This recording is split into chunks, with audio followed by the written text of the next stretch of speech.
Mr. Vice President, I'm going off script again, I know, but I just want to personally thank you. We've been through some stuff. We've gone through some of the most complex military operations this country's ever conducted, and your steady hand and your leadership during those was a great source of strength for me. Thank you for your leadership. Thank you for your character. Thank you for your selfless service. Thank you for commitment. Thank you for being a mentor to me, Mr. Vice President. It's called the swamp. And you know what happened? And you know what I did? A big favor. I caught the swamp. I caught them all. Let's see what happens. Nobody else could have done that but me. I caught all of this corruption that was going on, and nobody else could have done it. Did I get that one right?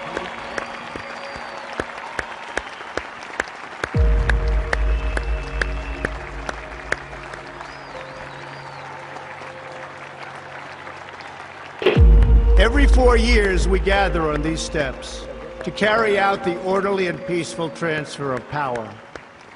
Today's ceremony, however, has very special meaning, because today we are not merely transferring power from one administration to another, but we are transferring power from Washington, D.C., and giving it back to you, the people. For too long, a small group in our nation's capital has reaped the rewards of government, while the people have borne the cost. Washington flourished, but the people did not share in its wealth. This American carnage stops right here and stops right now. The forgotten men and women of our country will be forgotten no longer. From this day forward, a new vision will govern our land. From this day forward, it's going to be only America first. This is a president of the United States who is a danger to the republic. America first. He knows he's an illegitimate president. The oath of office I take today is an oath of allegiance to all Americans. The great Trump recovery. America will never be a socialist country. I will fight for you with every breath in my body. Russia, Russian, pro-Russian, Russian, Russia, Russian, Russian, Russian, the Russians. Russia. And I will never, ever let you down. A dangerous virus is spreading rapidly in China, and U.S. officials are very worried that it could come here. This is really the worst attack we've ever had. This is worse than Pearl Harbor. This is worse than the World Trade Center. There's never been an attack like this. The time for empty talk is over. Now arrives the hour of action. What they're doing is using COVID to steal an election. Together, we will make America strong again. You know what it's about? Fraud, fake ballots. We will make America wealthy again. They are trying to steal the election. Now, under the leadership of President Trump, we are fully realizing President Kennedy's prescient view of Special Operations Forces. We will make America proud again. And watch, please, those mail-in ballots. We will make America safe again. And in millions and millions of ballots. Their vote is under what they thought they needed. They're dumping more ballots in there, okay? And yes, together, we will make America great again. Thank you. God bless you. If we are right about the fraud, Joe Biden can't be president. Congress, the chair declares the joint session dissolved. And God bless America. The calm before the storm. What storm, Mr. President? You'll find out. Here's the moment you've all been waiting for. Here is Devolution. Devolution. With Patel Patriot. The best is yet to come. Congrats on this. I like this show. The Power Hour. That's got a good sound to it.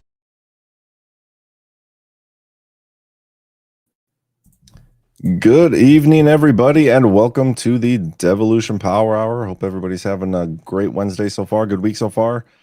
It's been kind of nuts this week. It's been nuts today in general. I feel just exhausted after just today's news. Same. I think Kyle had a bit of a Freudian representation of that right before the show, where he was like, "Oh, when did this headline we were talking about come out? Wasn't that Saturday?" And it was yesterday. Yeah, literally yesterday. So, it's well, that's good. That's it's affirming for me, because I can feel like going insane sometimes and losing track of everything. But I think everybody is. Yeah, it's hard to keep up, but like you said, it is a good thing. There's so much going on. There's no shortage of stuff to talk about. We're going to go into detail about a couple things that we've been tracking on the last few shows. We're going to cover the Comer stuff, the latest there, including a report from Margot Cleveland, a great report. And then we're probably going to do some side digging off of that. There's been some interesting things. I've been digging pretty much all day long on through the Biden laptop emails into some stuff. And then I know you got a bunch of stuff too, just even on that. We're also going to cover the latest news on the Trump Jack Smith investigation. We're going to get into what else? The Nord Stream and some Ukraine stuff that's going on. Just a lot of Ukraine news in general. But that's what I've been in. So I don't know any of this nerd stuff with Jack Smith. Yeah, can we just take you out until we get to that point? Yeah. Then? No, just kidding. Well, we'll start with our first two sponsors of tonight's show. We'll see if we can make it through this one without you guys rudely interrupting and being super immature about it. Just provoke us when you do that. We got Angel Paste, everybody. This is from Patrick Gunnels and his sister. We got to support people like that. Love Patrick. His family's awesome. Looking forward to his wedding in November. Can't wait. Glad I got invited. Hoping that you two don't get invited, because you guys are assholes sometimes. If you're looking for just the right Father's Day gift for the man in your life, Angel Paste is an all-natural, organic, American-made miracle cream made using only food-grade plant oils. Patrick's sister Barbara makes it at her home in Spring, Texas. Greg in Mesa, Arizona wrote this review of Angel Paste on the Badlands Marketplace. I love Angel Paste because it does exactly what it says it does. Your skin drinks it up. Due to sun damage, I have had notoriously dry skin my entire adult life, especially on my arms and face. Angel Paste has turned that around. A little bit goes a long way, and it doesn't have a flowery smell like most lotions. The scent is very natural. Thanks, Barbara and Patrick, for a terrific America First product. Experience Angel Paste for yourself today. Go to angelpaste.com, promo code Badlands, and it's made by Patriots for Patriots. Your skin will drink it up. Again, that's angelpaste.com, promo code Badlands. And Kyle, I feel like Patrick gets a lot of credit for this when it's all his sister. Well, I mean, it's his sister product, but I know he helps quite a bit with the process and everything. I think he runs the business side of things, but I could be wrong. I don't even know.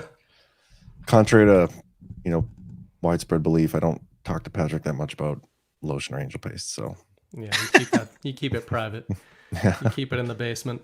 Do my best. It doesn't seem to be private, because it's all I ever hear anywhere every time I read it. Anyway, Kyle, you want to walk us through the Field of Greens sponsor? Yeah, man. Let's talk about vegetables in powdered form. All of us learned at a very early age that eating our daily fruits and vegetables is critical for a healthy lifestyle. Plant foods like fruits, veggies, fruits. That says fruits twice.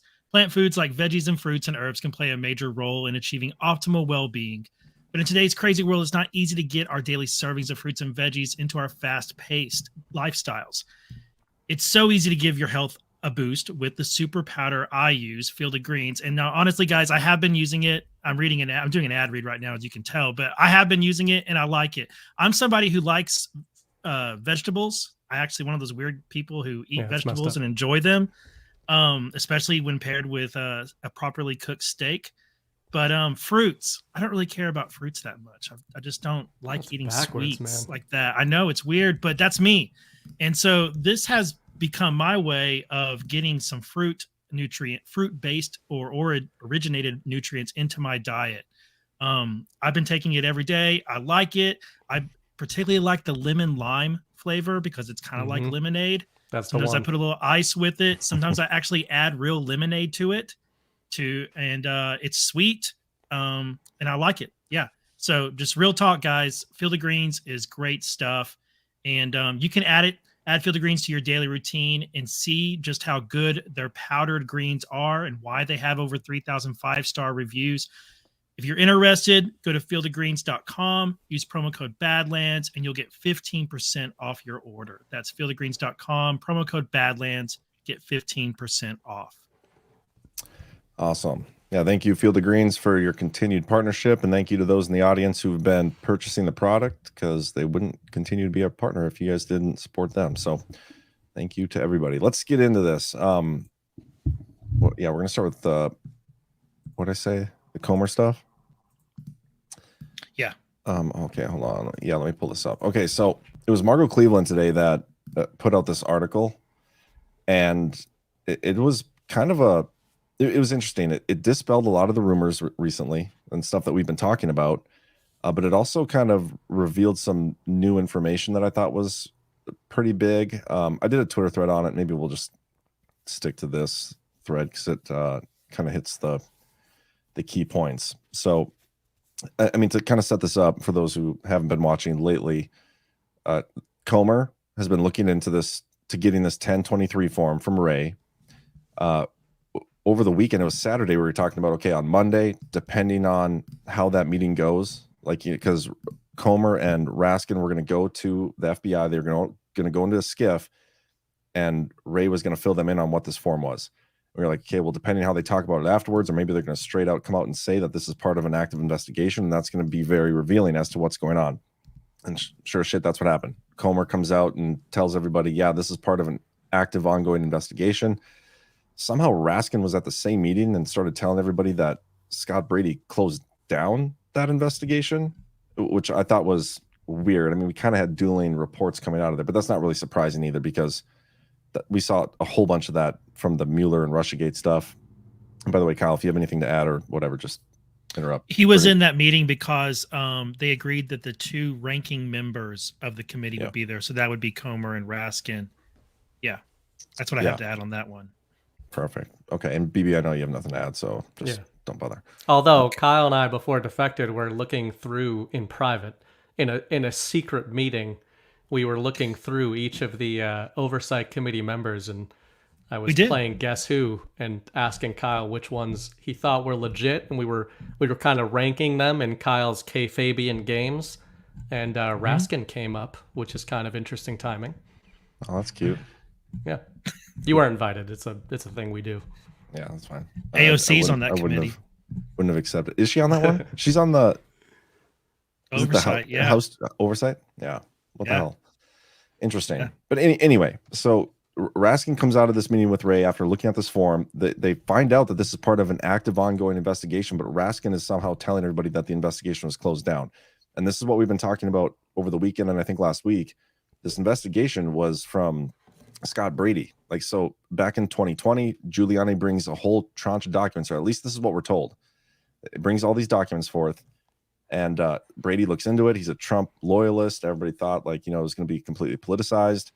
And then what happened to it? He left. The only two prosecutors remaining were Weiss and John Lausch. And so we assumed that if this would be part of an active investigation, it would be with one of those two. And that's kind of what we got confirmed today with this Margot Cleveland report. So let me pull this back up. So Barr himself revealed that I'll just read through this. Let me find my glasses. It's not true. It wasn't closed down. Bill Barr told the Federalists on Tuesday in response to Democrat Rep. Jamie Raskin's claim that the former attorney general and his hand-picked prosecutor had ended an investigation into a confidential human sources allegation that Joe Biden had agreed to a $5 million bribe. On the contrary, Barr stressed, it was sent to Delaware for further investigation. So that's the big part. It was sent to Delaware. The U.S. Attorney Delaware was David Weiss, who at the time was investigating, Hunter Biden. And supposedly it started with his tax stuff, and we believe it's evolved from there. Again, Raskin was saying... Raskin. After Rudy Giuliani surfaced these allegations, Brady's team looked into the FD 1023. In August, determined that there was no grounds to escalate from an initial assessment to a preliminary investigation. So they called an end to the investigation. I thought this was interesting because it kind of tells us when Brady handed it off to Weiss. It would have been August of 2020. And the time frame for that is interesting because it was December of 2020 that we first even found out the Weiss investigation was ongoing. So whatever took place here, whatever they found was in Weiss's hand as of August of 2020. Before, I mean, think of the tabletop exercise, the whole letter of the Russian disinformation and the laptop and everything. That all took place in October, about 2 months later. Fast forward a little bit. Barr again says it's not true. The FD 1023 were sent to the Delaware U.S. Attorney's Office for further investigation. So again, confirming that. Moving on here. So the ranking member of the House Oversight Committee also falsely suggested that the confidential human sources allegations were related to the investigation of information Rudy Giuliani had unearthed of the Biden family corruption in Ukraine. Not so. According to an individual familiar with the investigation who told the Federalist that the CHS and the FD 1023 summary of his statement were both unrelated to Rudy Giuliani and not derived from any information Giuliani provided. This corroborates the House Oversight Committee's representation on June 30th of 2020 that the FD 1023 stands on its own and was not part of the documents Giuliani provided the FBI in January of 2020. Let me read this last paragraph and then I'll comment on that. In fact, according to the House Oversight Committee, the FD 1023 in question contains information from the FBI's confidential human source dating back to another FD 1023 generated in 2017, which completely removes Giuliani from the mix. Yeah. So again, we all were speculating that whatever information or whatever this 1023 form is, it stemmed from Giuliani because Brady's investigation started with Giuliani bringing those documents forth. But as it turns out, whatever he was looking into, wherever Brady went with the information that Giuliani provided, he uncovered something separate, something different that had nothing to do with Giuliani through this source. And that's what got passed off to Weiss. So that is important. Yeah, I've been since reading this article this morning, I've been trying to reflect back on the articles we looked at that were talking about how it came from a tranche of documents that Rudy gave to DOJ, went to Brady, and then the interview happened with this CHS that generated this 1023. And my question has been, were we misled intentionally, or was it just a misunderstanding? Was there, because I can't decide. I'm kind of 50-50 on it because it seems like there's still some confusion. And when you compare the remarks from Comer and Raskin, I know Raskin is not trying to be kind, and he's definitely trying to spin some things, but he still is introducing Rudy and whatnot into this and making Rudy a factor. And I'm trying to understand why that is. Is it solely because they want to tie it to Rudy because then they can taint it politically as being Trump's lawyer who brought this? This is all ridiculous conspiracy theories. And so that would be a knock at its credibility.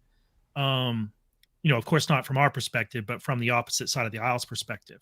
That's one angle I can see why they would initially bring in Rudy, right? But I could also see that there might have been some crosstalk or some people talking past each other and describing the path this information took to eventually wind up as a 1023. So it could be that, some information that Rudy gave to Brady was similar to information that started this 1023's investigation, right? Like there could be some overlap there, and that could be the source of confusion of why some of it's being attributed to Rudy. Either way, it turns out it doesn't seem to be that connected to Rudy, but man, it sure sounds like somebody Rudy gathered some information on. Yeah, so that's what's interesting, and I think where we'll get into, and what we're talking about when we say the reporting has been telling us that 1023 has to do with Giuliani is right here. This is a CNN article. The document has origins in a tranche of documents that Rudy Giuliani provided the Justice Department in 2020. And so either they knew that was false at the time, or I don't know. Maybe they didn't know that they were actually told that. Who knows? Yeah. But what we're finding out from Barr himself and somebody else familiar with the matter, that it does not have to do with Giuliani. So was the information Giuliani got, and we're going to get into this a little bit more, I think, when we get into some of the digs off of this, was Giuliani did he give information on sources. And when Brady was interviewing these sources or other sources to like confirm, he found out stuff because, yeah, I don't want to spoil it. Maybe we'll come back to this because this has to do with the stuff we talked about in the private chat today. So yeah, we'll come back to the sources of all this in a minute because there's been some interesting stuff that's happened. Anyway, where am I at? Yeah, okay, it's unrelated to Judy. Okay, here. And I thought this was pretty big because this confirms the bribery scheme, right? The allegations, further detailed by Comer on Tuesday, are shocking. A trusted, confidential human source obtained information from a foreign national who claimed to have bribed then Vice President Biden. So he just spoke directly with the individual who claimed to have bribed Biden. That's big. I mean, and that's past tense. Have bribed Biden. Yes. Not attempted to, not proposed, proposition, right. Past tense, bribed. The check cleared. Yeah. Yep. And so that's it's fascinating. They're specifically saying Joe Biden accepted the bribe, and they have that on the word of the person who bribed him. You know, another guess of like who it could be. This not necessarily the confidential human source, but like one of the most named individuals in the emails is this Vadim Pozharsky. And Giuliani in interviews early on, or back in 2020, was saying it was Zlochevsky personally who was bribing Biden. So it could be either one of those two. I could definitely see it. We know Vadim Pozharsky met with Joe Biden on one occasion for sure, maybe multiple, but we know that Pozharsky was the one who set up that whole thing with Blue Star to get basically the investigations into Zlochevsky shut down. So we'll see what happens. I think there's a lot more coming out on this, but I don't know. Why don't you comment on this, and then we can kind of get into the side digs that we were doing, or do you want to tie this to your stuff first? Well, I can tie it to my stuff because it's still in the same topic from this news conference. That one article that John Solomon put out about what was said in that conference with Comer is that it says that it came from a Ukrainian businessman who agreed to pay $5 million, but investigators have not yet found any money going directly to the president. And I think that's really important, that we need to not get too ahead of ourselves in this.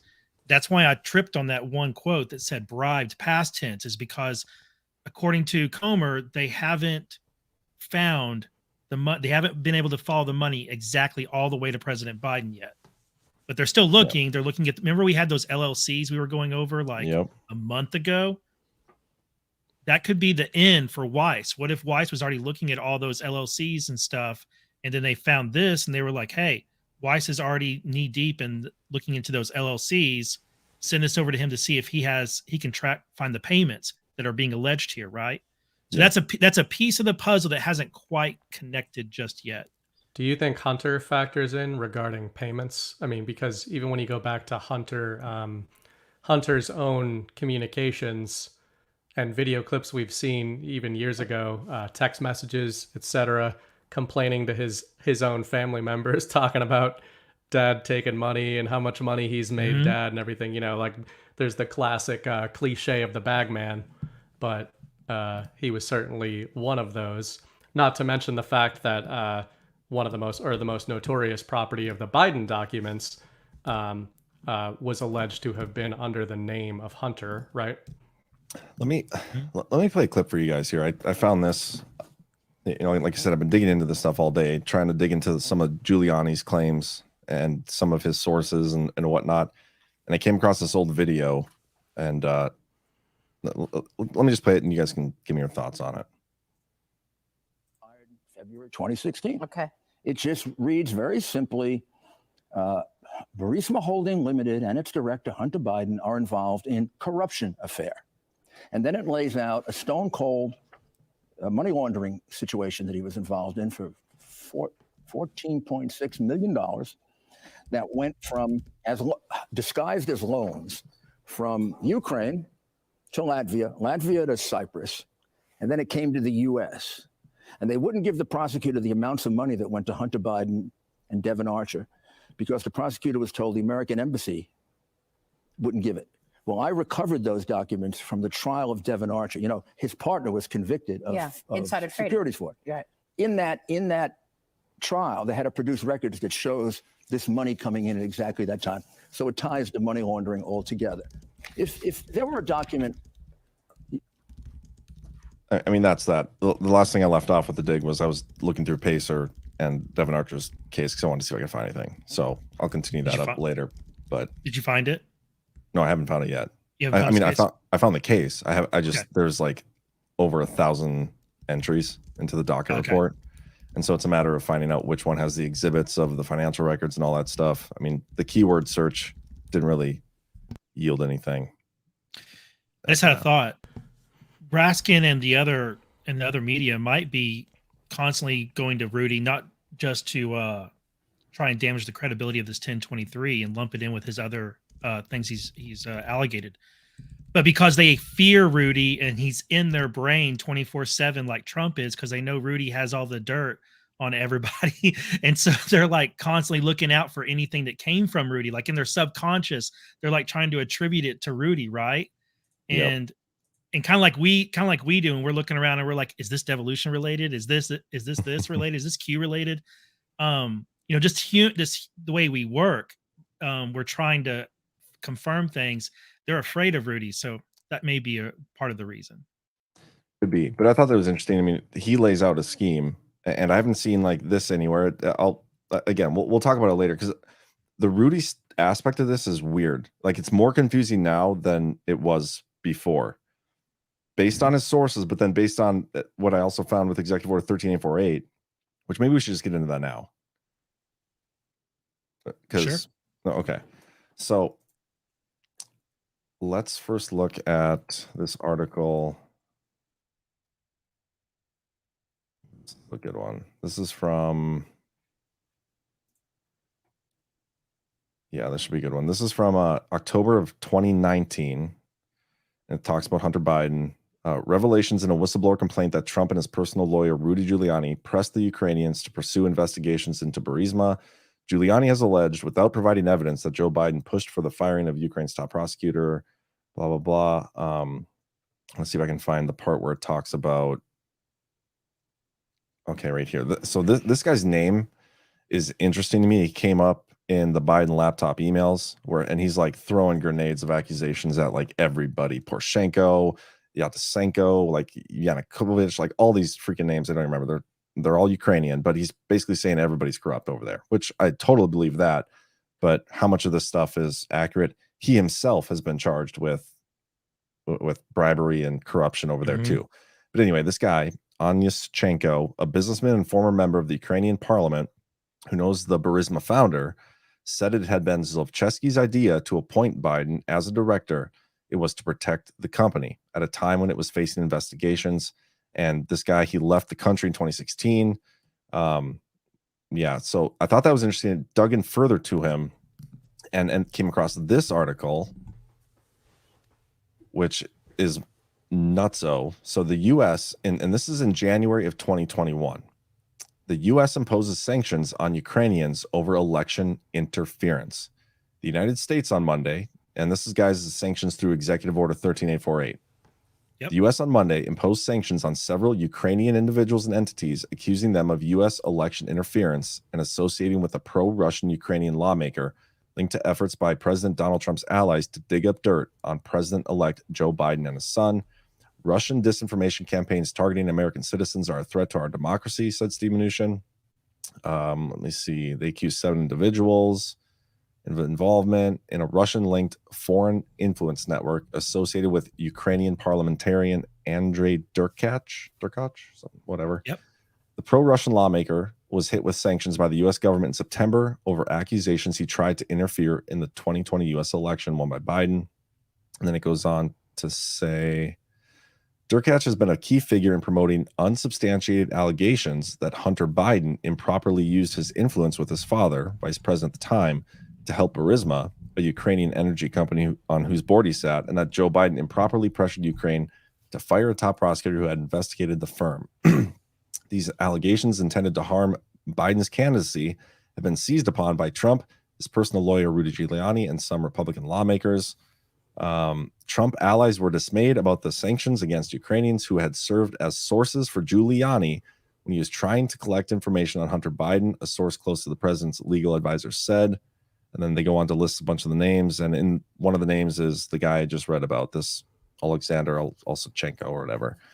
So like, I'm does just that read as a cleanup operation almost? I don't know. I'm trying to wrap my head around this because we've heard for like all of 2020 and all this stuff on the Biden laptop that like Giuliani, Trump, all these people, that this is legit. I mean, looking at the laptop myself, like you can see some sort of weird ass pay for play scheme. Like there's Hunter being on the board of a Ukrainian gas company.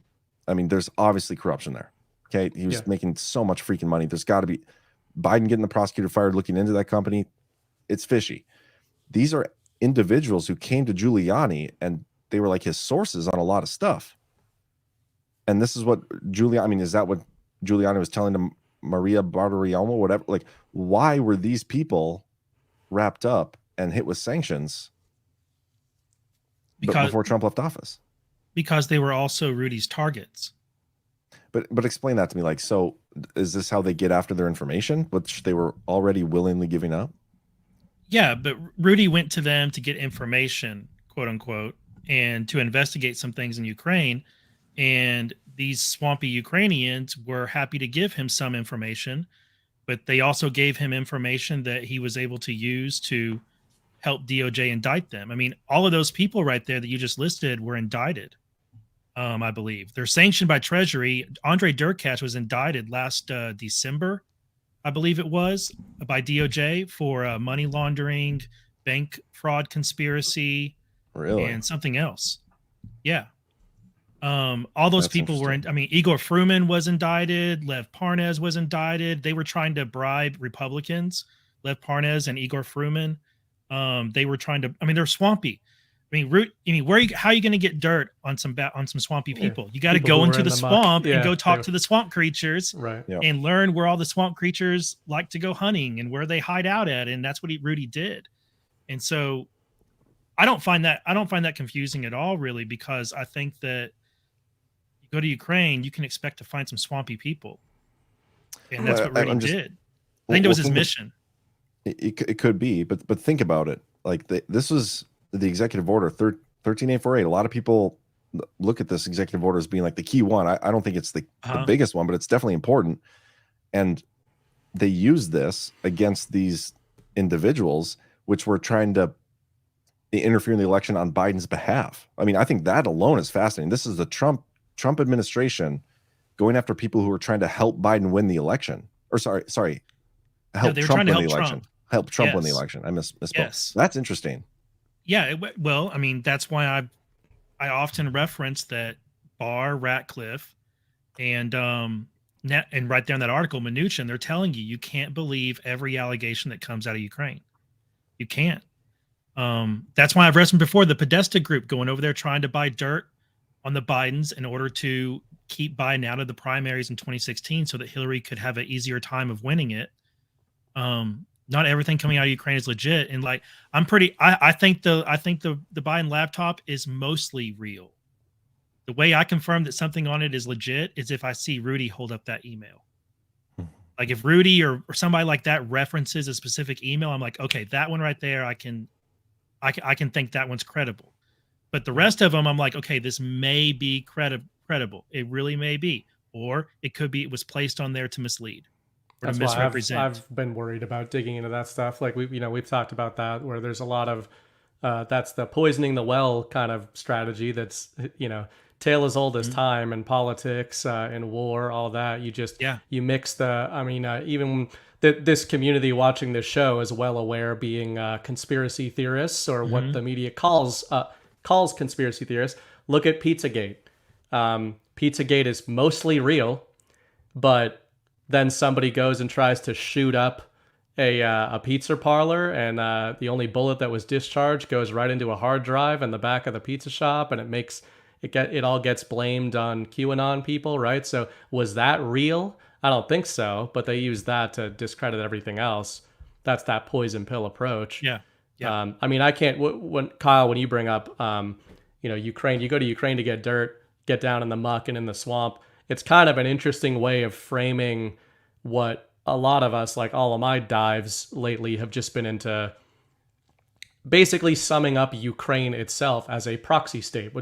Not that I'm the only one who said that. We've all said that. But I think that goes so much farther than we've even thought. You know, right now they're a proxy state of the globalist West against Russia. But in this specific context, they're a proxy state of laundering not just of money, but of political scandal, basically, right? Like you could go to Ukraine and you can go buy a political scandal. It may not be real, but you can get one.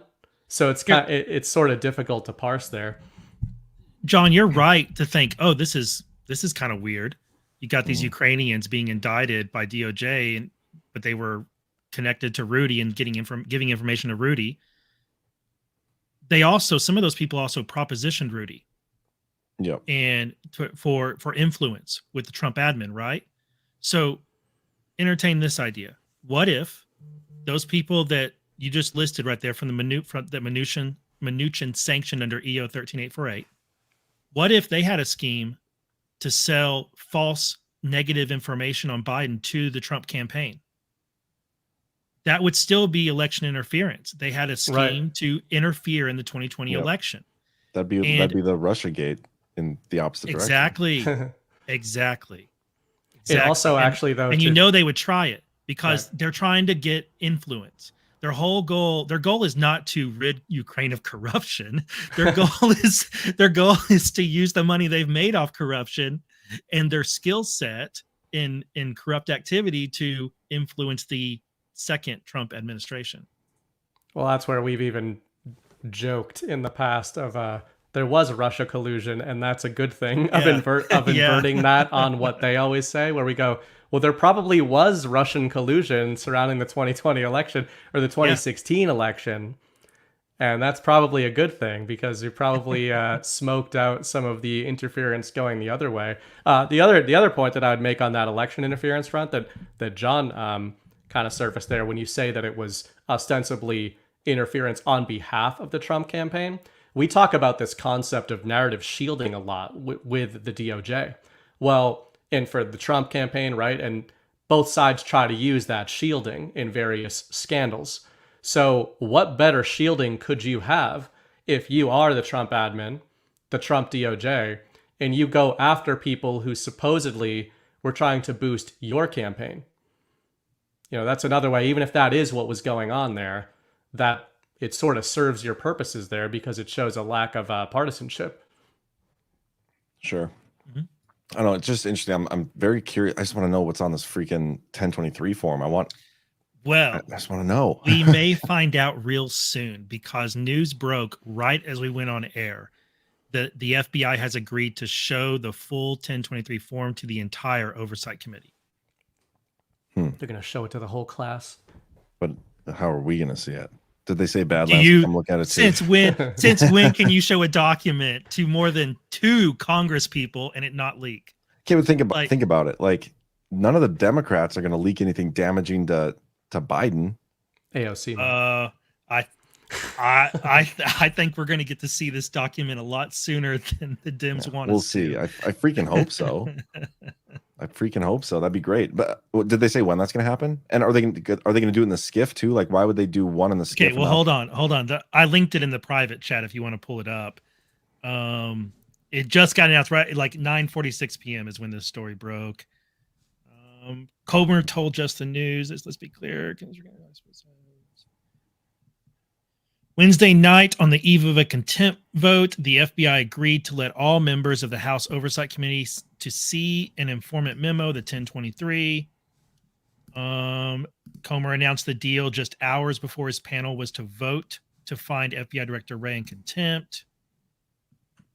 I don't see it saying if it's going to be in a skiff or how they're going to handle it. I see a spelling error.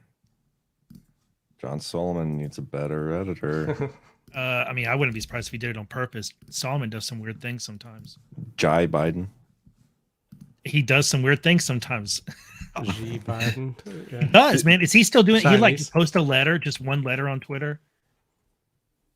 Did you know he posted a whole bunch of stuff like on Scribd about the Ukraine stuff? Like he was killing it back in in 2019. Like he posted all of the Burisma bank transactions from 2014 and 2015 on there. Been digging through that as well. Solomon was queued 12 times, just as an FYI. Ooh. And he's protected. It tells us that he was being surveilled, right? Directly Yep. Let me find that. Yeah. Do you know that, John? That what? John Solomon was being surveilled by baddies, and the Q team secured him from that surveillance. I did not know that. No. Yeah. So, Solomon's he's a good one. Here on the screen, I have all the Burisma like bank transactions from 2014, 2015. I'll send you guys, or I'll post in the chat Solomon's stuff. He has a bunch of interesting Ukraine things about Burisma. I mean, Blue Star's in here, Hunter Biden, Blinken, bunch of stuff in Ukrainian, which I can't read. Post that in the for you. If anybody has Scribd accounts, you can take through it. Okay, that's interesting that they caved. I like that. I hope. I wish we knew when. Man. It's a show, man. They are teasing this out as much as possible. Randomly looking at some of those drops on Solomon. One of them just randomly is John Solomon latest Trump-Russia collusion story did affect an American election, the one Dems won in 2018. So that was an article that Q reposted that Solomon wrote for The Hill. So why, if Comer and Raskin went to see this document, they found out and saw it themselves, everything that was in there, and they know it's part of an active investigation, why would they still move forward with the contempt charges? Well, the contempt charges were never going to stick because Ray's in the right to withhold this to protect the confidential human source in the ongoing investigation. So then why would he? So the contempt charges, they could have voted on it, but I think they would have been thrown out by a court because he's in the right. Now, why Ray caved? Well, I think it's because Ray's been working with Comer the entire time, and this is all a show to get everybody interested in this document and digging on this scheme. If you don't get on board with kayfabe, nothing makes sense. If you everything makes sense. I'm fully. I know you are. Ray's been saying, "I'll work with you on this" since the very first response. He's been saying, "I will work with you and your committee on this matter." And then as soon as he says that, Comer goes and finds a TV camera and says, "Oh, the FBI is stonewalling us." I mean, he's drawn more attention to it for sure. Yeah. We'll see what happens once they see it now, because like you're right. Somebody is probably going to leak it, which would be fantastic. I freaking hope so. But if that goes public, if there's proof of this corruption scheme or whatever, they have it on record, public record, that could be interesting in terms of pressure on Biden. And what else goes along with that, because there's been so much reporting on the Biden family corruption, and with all the investigations going on with Trump right now, and news like that coming out, like any sort of proof or whatever, that could be big. I just thought of something else. I thought of another reason why he might be okay with showing it, because that investigation is about to wrap up with some charges. Well, supposedly the Weiss investigation has been wrapped up since October. I know. So what if he's ready to show it because the investigation part's done and they're ready to make a charging decision? Now I'm just looking at Q drops with Ray in them. Interesting. Well, remember how the whole Durham report, like there's that FOIA request they're about to take to court, and then all of a sudden the Department of Justice is like, okay, well, never mind, we're not even going to fight this. We'll show you everything because Durham's done. Sir. And then like 2 days later, they came out. This makes me wonder, too, just about the news cycle where even in the brief the other day, we were talking about the New York Times running an entire op-ed about how Joe Biden doesn't really seem that cognitively fit. And like, it's kind of funny because besides the narrative shielding stuff we talk about and, the coordination that we think is going on with Comer and Ray, there's also that game theory side of things where I think that part of the intent here, or the tactic, is for the media cycle, the media industrial complex, to truly not know, to be what we're doing right now, and to truly not know when stuff is going to come out, right? They're like, they don't know when something's going to drop, and what happens is they're forced to deploy stuff. So they're tiptoeing their way out there lately with, I mean, Biden's great, but like he is really old. And that in that New York Times piece, I mean, this was a headline featured piece on the New York Times, I believe on Monday. And they were literally saying, you know, it's not uncommon for somebody of his age to get a little bit slower, and maybe he isn't quite up to the task like we thought, but he has good advisors around him.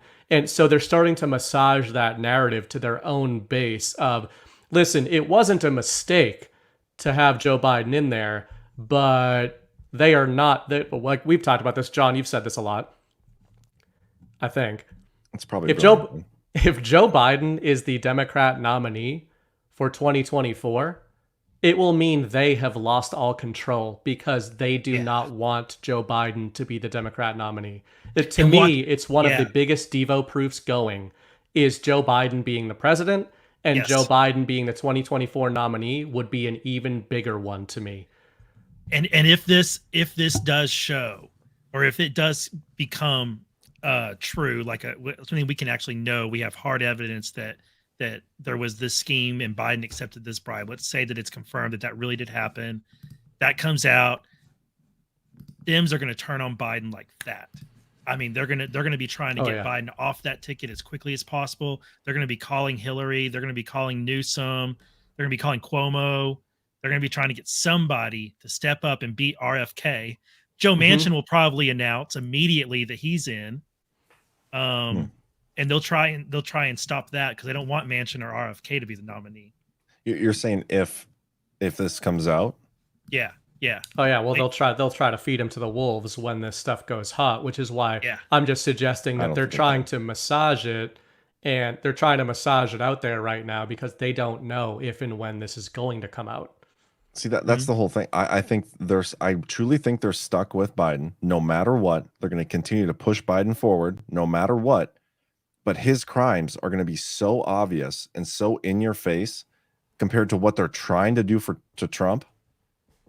That's like the paradigm we need. And that's what's going to be like front and center for everybody to see. They're not going to be able to hide from that. I don't think they're going to let anybody but Biden run, because whatever happens in 2024, it's going to result in a resounding Trump victory or the most obvious fraud of all time. More so right. I think we're saying the same thing, though. But agreed. But you wouldn't. I mean, what I'm saying is that the bad guys, would not want that. Why would they push? You're saying Patriots would push Biden, right? Is that what you're saying?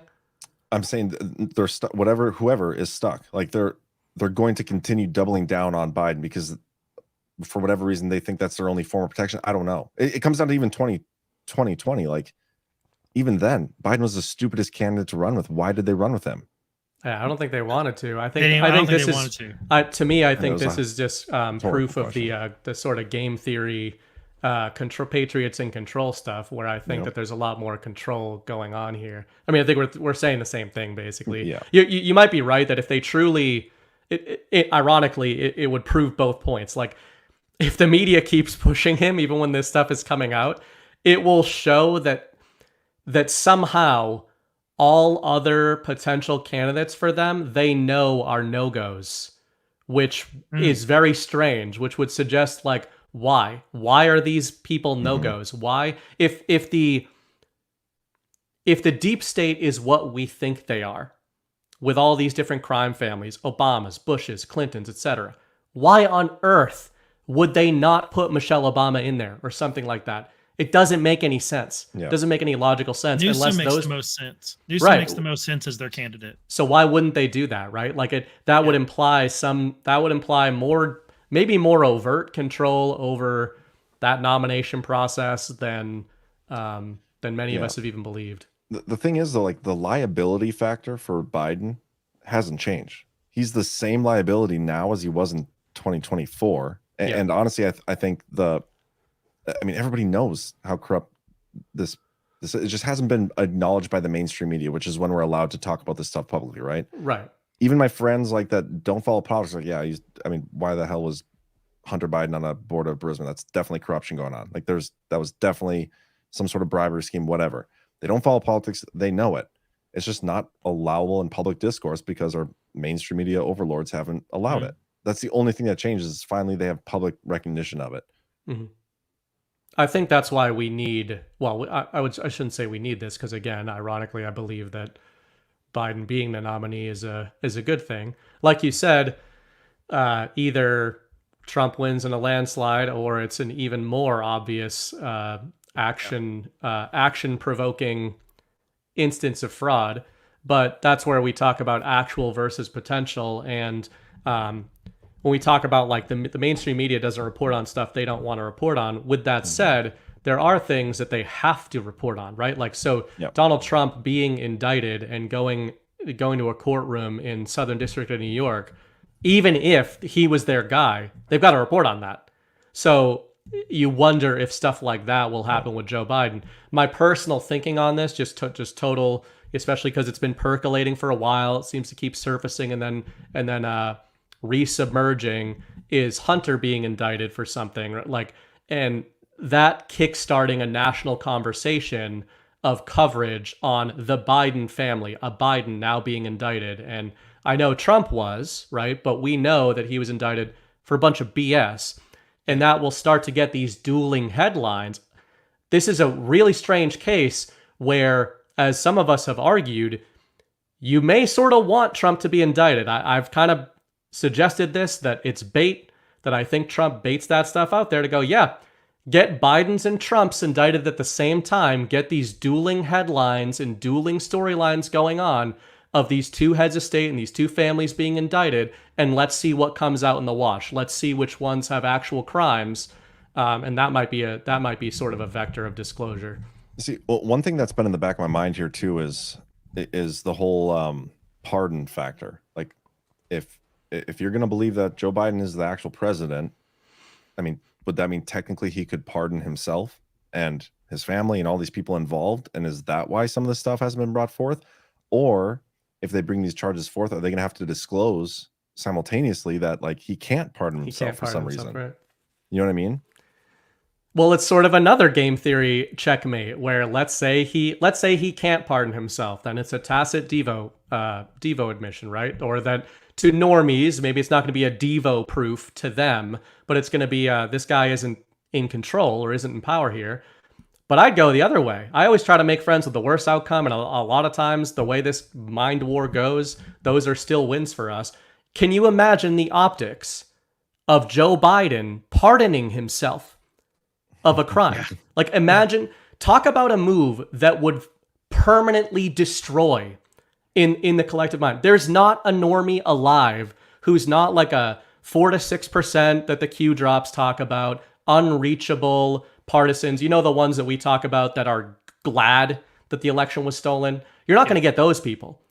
But there's like a 30-40% mark of Biden voters that if Biden pardoned himself, they would turn on him on a dime because it's completely unforgivable and inarguable.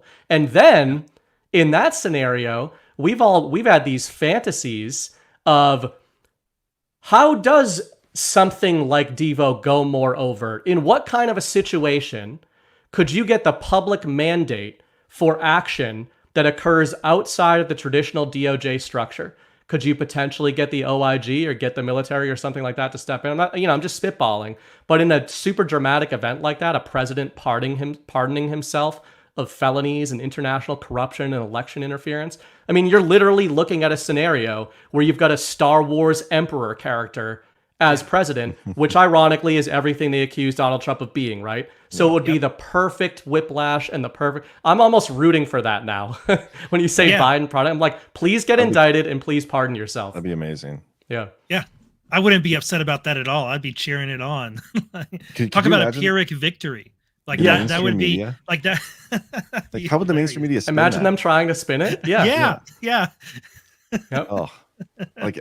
Palpatine was right, and that Palpatine was right. It's going to be like, that's literally what it'll be. It'll be this old, decrepit man who gave himself unlimited. He would basically be declaring himself king if he did that. And the media, talk about an event that would not only implode the DNC and all that, it would implode the media with finality. Like, you could not defend that. There's no way you could defend it. Meanwhile, you'd have them trotting Trump out to courthouses in the Southern District of New York about a porn star lawsuit, right? And you'd have normies, like I always bring up my parents on the couch Democrats who are not wokey Democrats, just JFK Democrats, they wouldn't defend that stuff. There's so many people that would immediately turn on all them. Vagina.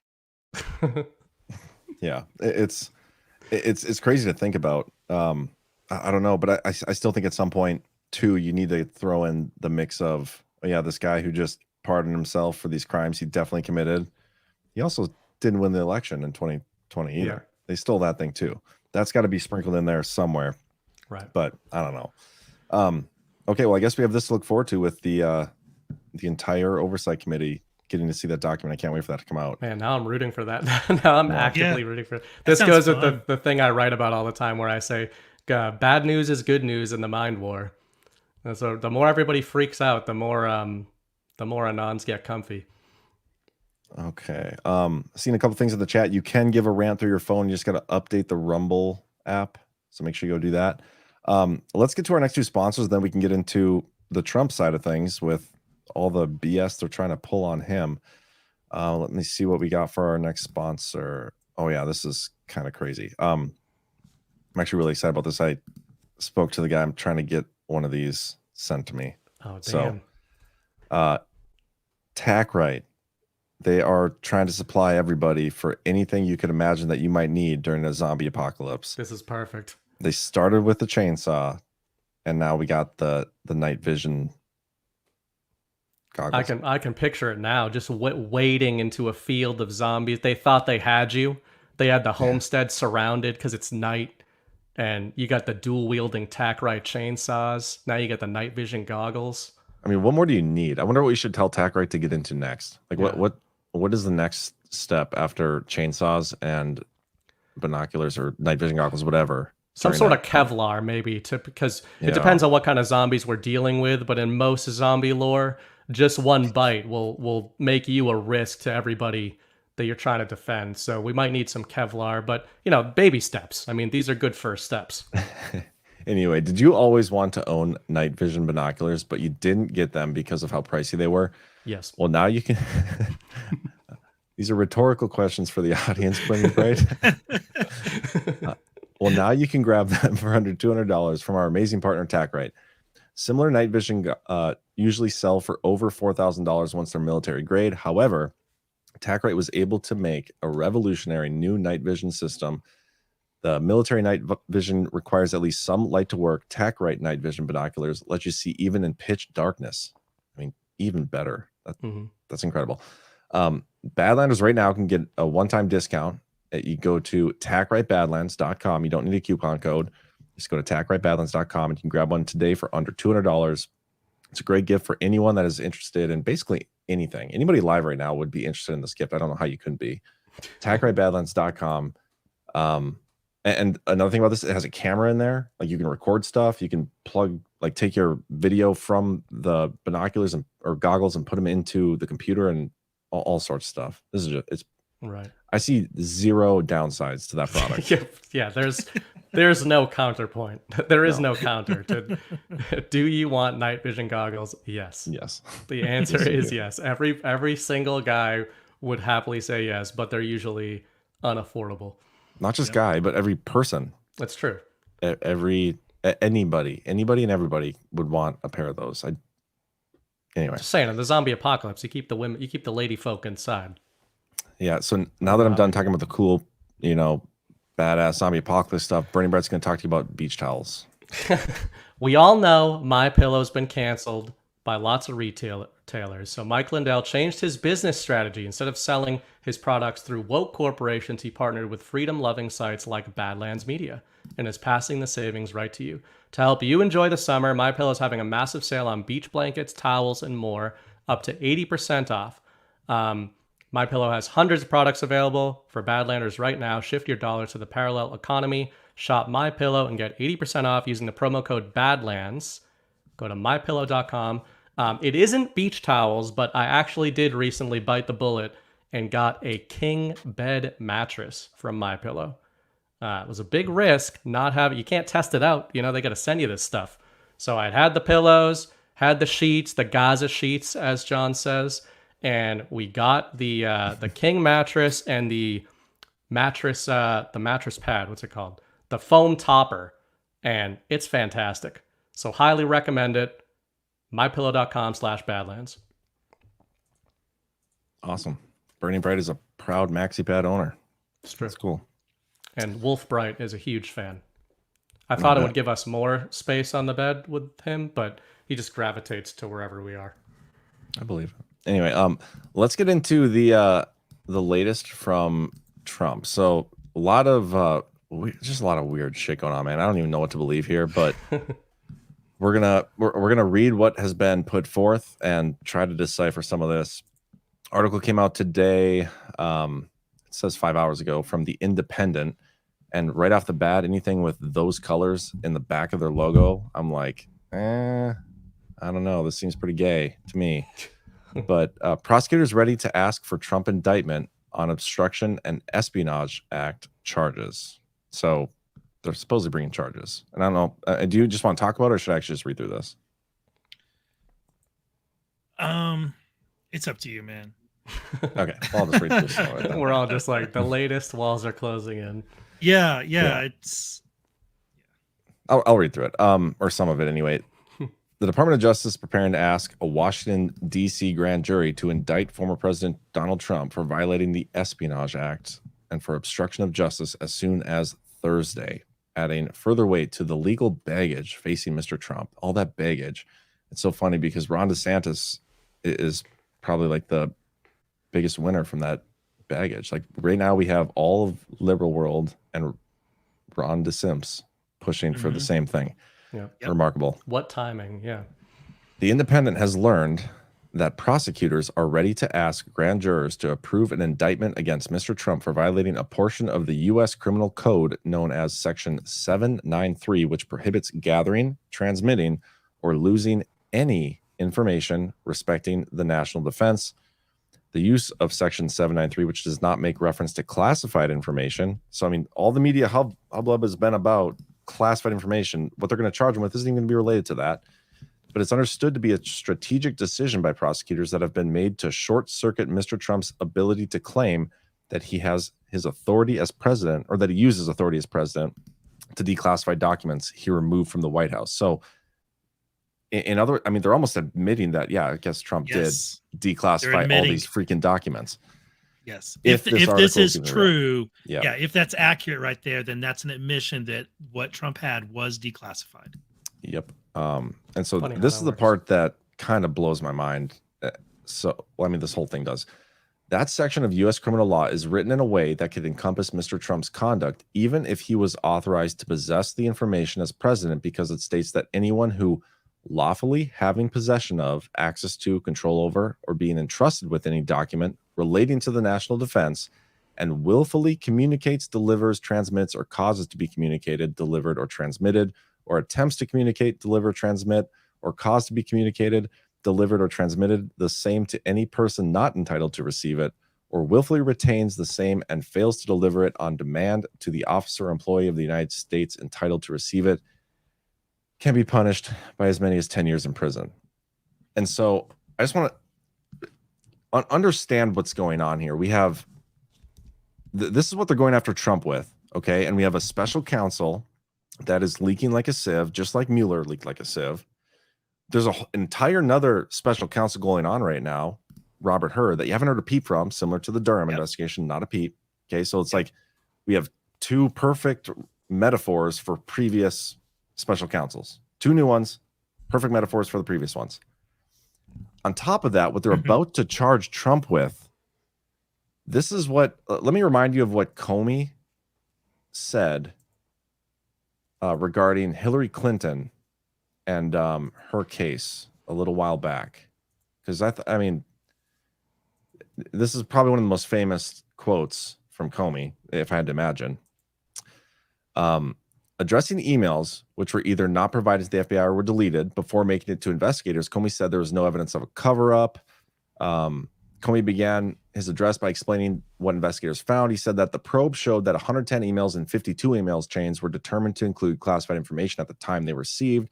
Within those emails, 8 chains contained information that was top secret at the time they were sent. 36 had secret information and 8 more had confidential. He characterized the investigation findings as showing that Clinton and her team were extremely careless in their handling of very sensitive, highly classified information.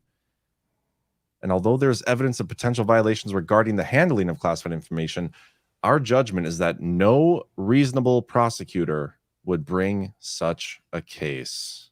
Womp womp. And yet they're going after Trump for this? It's remarkable, man. They're gonna get him this time. Well, allegedly, this is what they're going to go after him with. It's so odd here that we're getting leaks about what a grand jury is doing. That goes against what a grand jury is and how it's supposed to function. Everything about a grand jury is supposed to be secret. Everything. Absolutely everything is supposed to be secret. But with this, we're getting by-the-minute updates of who's going in and out of the courthouse and what prosecutors are about to ask and what evidence they're bringing forward. Like all this stuff. It's an op to, I think, an op to generate wish casting and fantasizing by the leftist media. But two, I think it also serves this awesome narrative purpose that this is a witch hunt against Trump. And look at all the steps they're going through to try to figure out a way how to charge him, right? Yeah. I think the most outrageous thing in that article there, you didn't get to it, is that it says that Meadows flipped on Trump. Yep, I was going to do that and have another article here. Yeah, I almost regret sharing that independent article because it's so outrageous. But then another part of me is like, if you collected all the other reporting about this today, it basically is the same thing as that independent article all wrapped into one. That's what that independent article does. It just is all the extreme edges of what the media has been doing today. The only outlier I saw was I think NBC News was a little bit more honest and reserved with what they reported. And then CNN admitted that their sources have not seen anything. They haven't seen any letters. They haven't seen any documents. They've just been talked to about them. And I think that's the case with all of these news stories that are on the Blitz this week in regards to Trump being indicted. They haven't actually seen anything. They just have people giving them rumors, and they're running with it because it fulfills their fantasy, and they're really hoping it happens. You see, Chris Licht got fired from CNN. Speaking of CNN, we were just talking about him a few weeks ago in terms of making some editorial changes around there, allowing and greenlighting the Trump town hall, and then he gets indicted and the walls he gets fired, and then the walls start closing in on Trump again. You think maybe that was a Scaramucci model? Could be. Could be. The Meadows thing, it's the controlled demolition of the legacy media. Oh, I didn't even finish on the Meadows. So it says Meadows flipped, but then right after that, it quotes his attorney who says, that's all bullshit. And by the way, did you catch who is Meadows' defense attorney? Terwilliger. Do you know who George Terwilliger is? I do not. He is an original member of the band. Is he really? He is an original member of the band who worked with Ray, Comey, Rosenstein, Mueller, Barr, all those people to go after the CIA bank, BCCI, and the Safari Club. He is a guy who worked with Donald Trump's brother and Donald Trump and the Trump org to collect evidence against the CIA and their bank and their illegal activity, and he got shut down by the Bushies. George Terwilliger is a very, very good guy. And also his son, Zachary Terwilliger, was one of Trump's U.S. attorneys. He's the guy, if I'm remembering correctly, he's the guy who Barr assigned to do an overview of Flynn's case, and then reported back to Barr. Was like, yeah, this is BS. Interesting. Yeah, George Terwilliger is his attorney. Yep. Oh, it'll come up. If I'm remembering right, it was Zach Terwilliger who was given that task to examine the Flynn case. There he is. Yep. Seeing George Terwilliger. Yeah, that's his dad. This is the one who's his attorney right now for Meadows. Yep. He was Barr's deputy attorney general back in those days, and under Bush, and he's under Bush. Him. Yep. Interesting. Okay, that's interesting, and so I mean, coming back to that independent article, that makes this like this everything this guy's saying is seems to be just flamboyant. The source is familiar with the matter, who are saying, how does it say?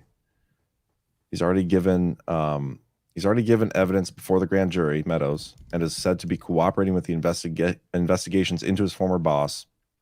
He's also testified as part of a deal for which he has already received limited immunity in exchange for his testimony.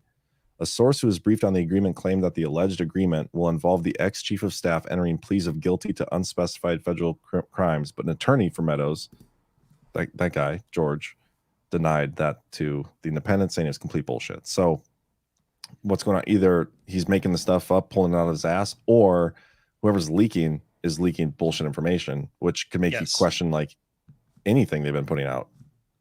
Yes. And now think about this. And now imagine if it's true. This is another tell that it's not true. In order for Meadows to get a limited immunity agreement, that would mean that Meadows would have had to committed a crime, one, and two, have knowledge that Trump committed a crime. Mm-hmm. That doesn't make any sense. No. It doesn't make any sense that Trump committed a crime and now Meadows is going to flip on him and rat him out, right? No, it makes no sense. So it doesn't even make sense that he would be approached to do such a thing. I think it's totally fake. One thing that really is sticking out to me, man, is that Parlator or whatever that attorney's name, he left the Trump legal team like 1 or 2 weeks ago, and he's been on a media tour ever since. The day he left, he went to CNN, and he's gone to CBS today, and he's been other places. I'm wondering, and I'm not alleging that he's a bad guy, I'm wondering if he left the legal team so that he would be allowed to talk to all these media organizations, and he's seeding all these narratives and all these stories. He's spreading all this information out there and getting the media all turned up with it. And either he actually is a bad guy and he's like running cover, trying to protect himself because he feels like he may be a target here. So he's trying to prep the narrative for that. But right now I'm leaning towards he was tasked with leaving the legal team and then going onto all these media and doing this media tour to spread this information around, which sets up Barr to come in and clear some things up. So we have that attorney here sits down for an interview with CBS News. This just came out like before we went live. I didn't see this yet. So maybe we should watch a little bit of this. It's not that long. 2 weeks. But he had some insights. Yeah, he absolutely did, Scott, and good afternoon. Parlatori told CBS News that he believes the Florida grand jury is a recent development and reflects an error by the special counsel team because until now, a grand jury has been meeting here in Washington to hear testimony.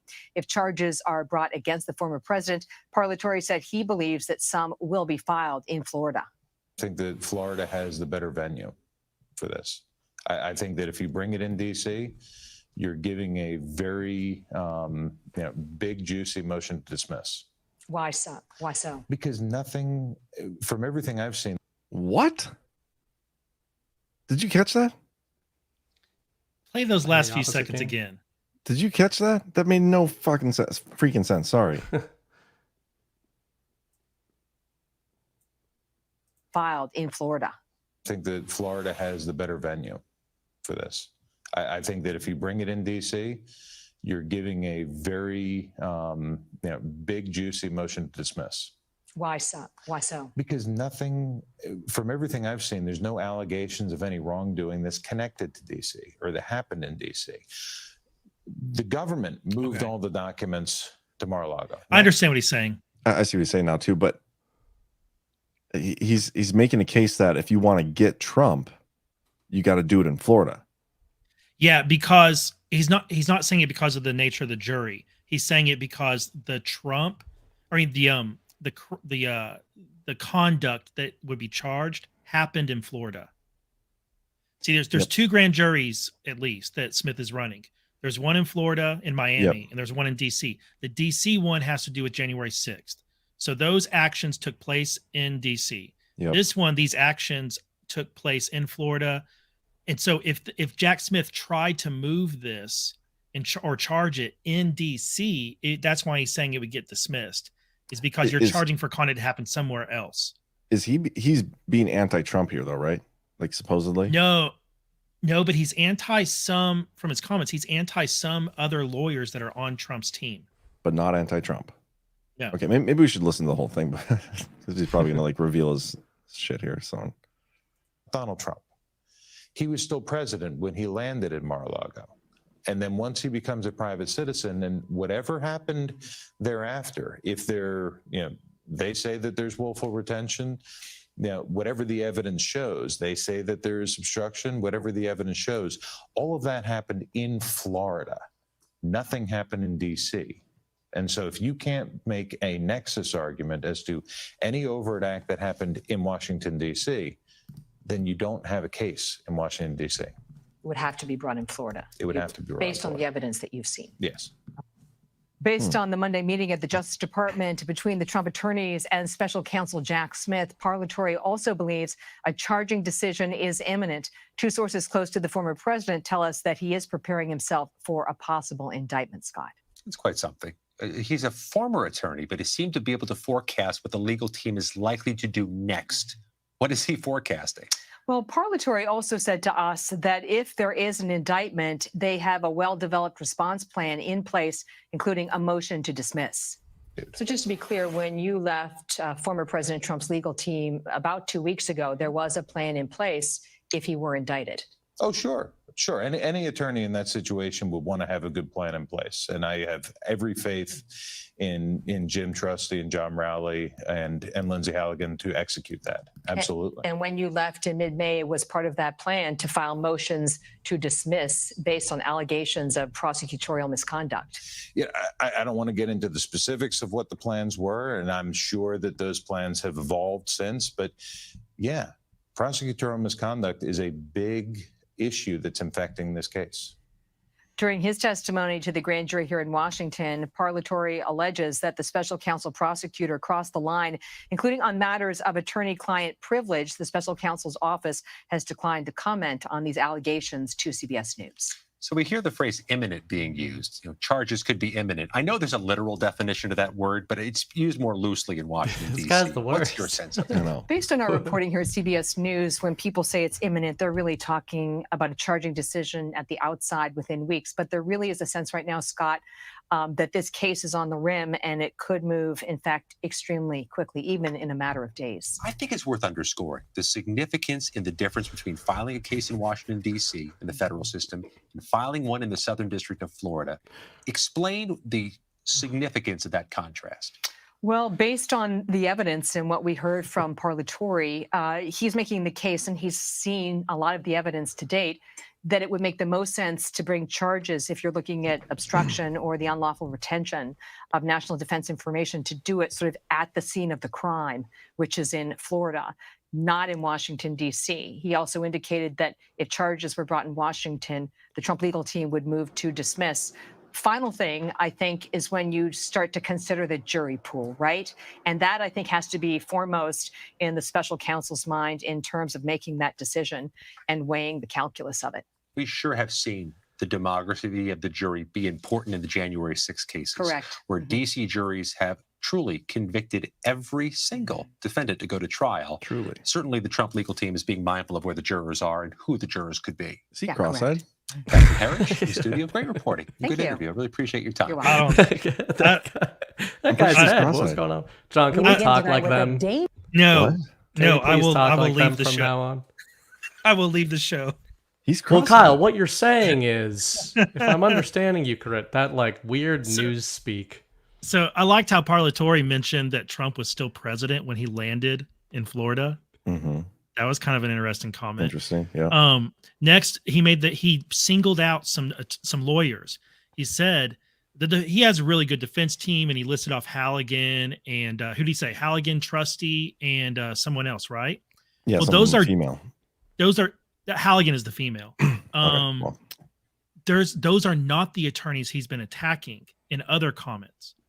And so that makes me think there could be some that there's a division on the Trump legal team, and it may be caused because some attorneys messed up.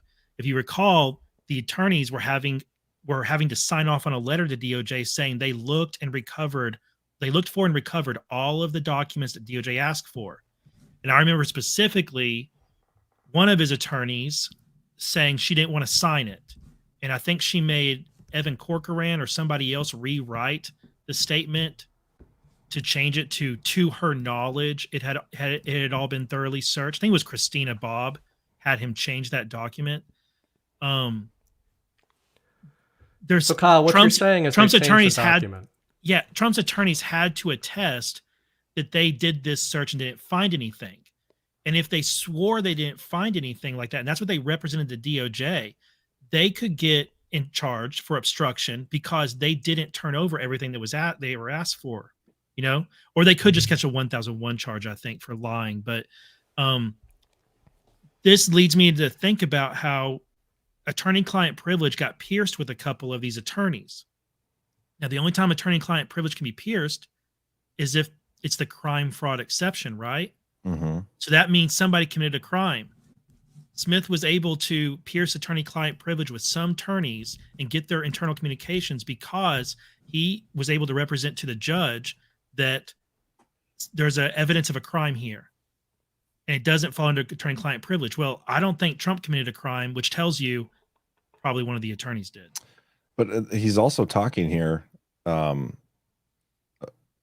Parlatore told Herod she was stunned during his testimony before a grand jury interview when he was asked by prosecutors about issues he said were protected by attorney-client privilege, which he believes was an improper line of questioning that he contends crossed a legal red line. And so he is kind of making the case that they're overstepping, you know, so yeah, and I'm not surprised by that. Maybe there wasn't a crime there, though, and yeah, it wasn't overreach.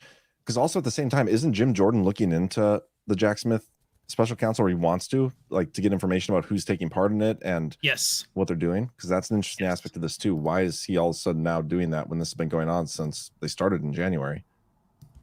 Yeah, and look, Parlatore could be absolutely right, and there's prosecutorial misconduct here, and the judge went along with it, and we have a real problem here, and that attorney-client privilege shouldn't have been pierced. But also, he could just be doing what defense and lawyers do, which is characterizing things in a way that is most favorable to his clients, right? His former clients, anyway.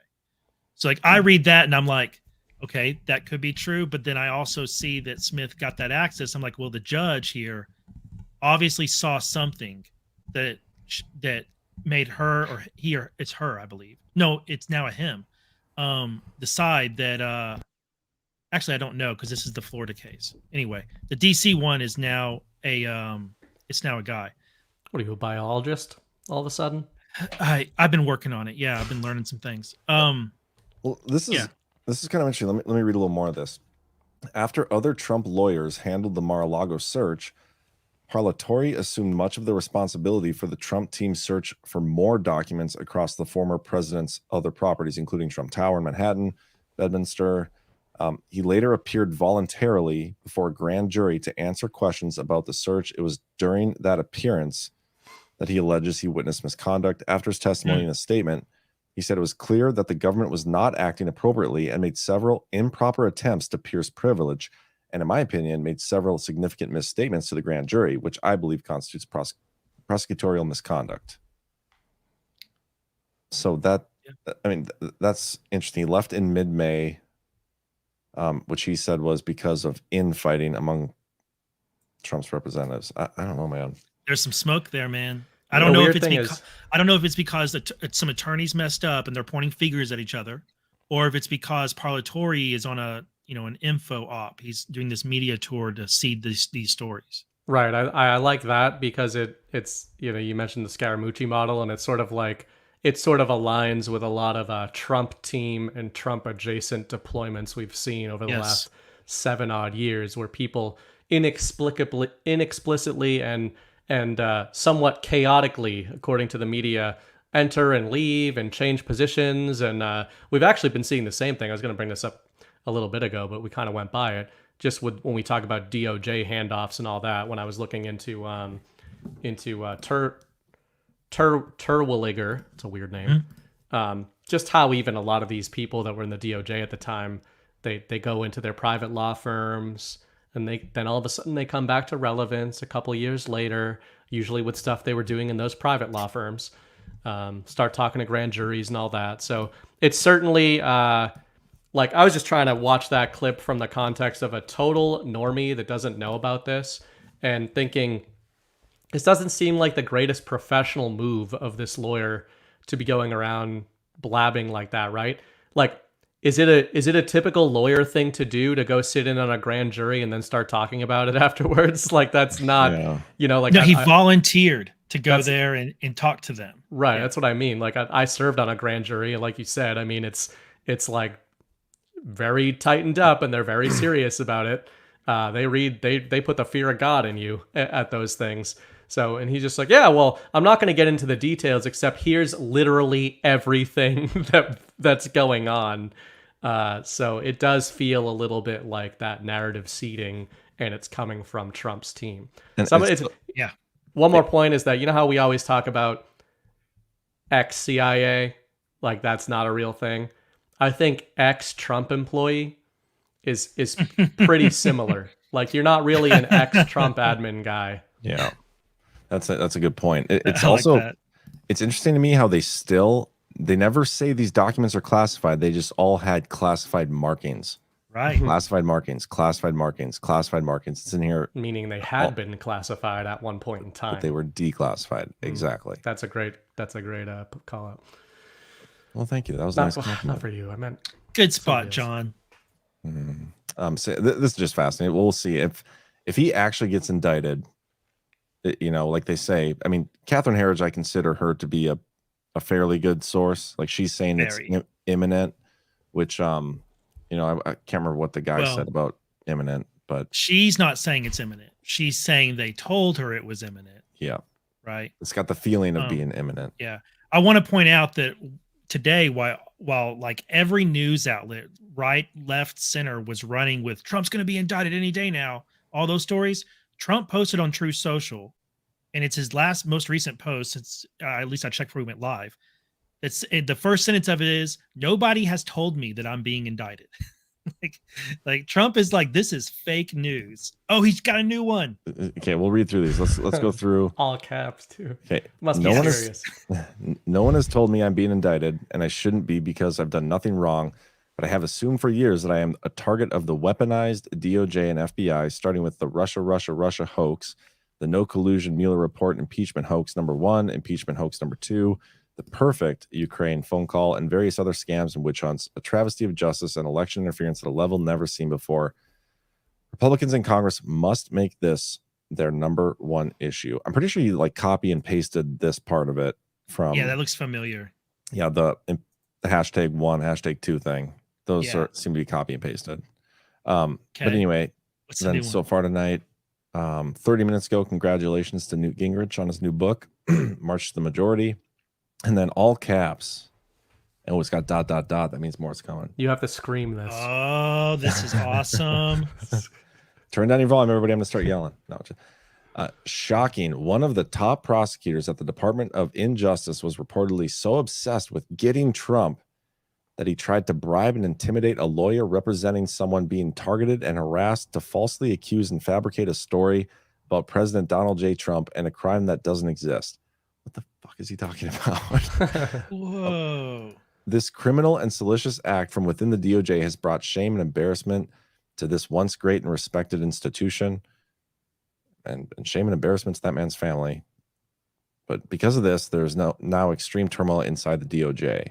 What is he saying here? So one of the top prosecutors at the Department of Injustice was so obsessed with getting Trump that he tried to bribe and intimidate a lawyer representing someone being targeted to falsely accuse and fabricate a story about President Trump and a crime that doesn't. So does this have to do with Meadows? Does this have to do with Meadows? Was he being targeted to fabricate a story? I mean, this seems more like. This seems like a Stormy Daniels kind of thing, like not Stormy particularly, but that kind of op where somebody was being pressured by powers within the DOJ, supposedly, to go at Trump with a deployment, a legal deployment, an accusation publicly. A lawyer was representing that person, and this DOJ prosecutor was pressuring that lawyer, harassing that lawyer. This sounds like Weissman. I mean, this sounds like something Weissman would do. There's nothing in this that tells us what case he's talking about. No. The only hint at what case is it's a getting Trump effort, but this could be anything from 2016, 2017, 2018, like this could be any year of the past like 8 years. Yeah, so there's somebody was being harassed to falsely accuse and fabricate a story about Trump. And you're right, Brady, right. So somebody at the DOJ was pressuring that person's lawyer or bribing and intimidating that this doesn't make any sense. I mean, I can't think of a specific story. I'm trying to think. What about Carter Page? Does he fit that bill? Well, I don't think so. I think Flynn would. Why would he word this so confusing? Possibly. This He's being vague on purpose. The thing I'm saying, like I think of something like a Stormy Daniels. Like it feels like somebody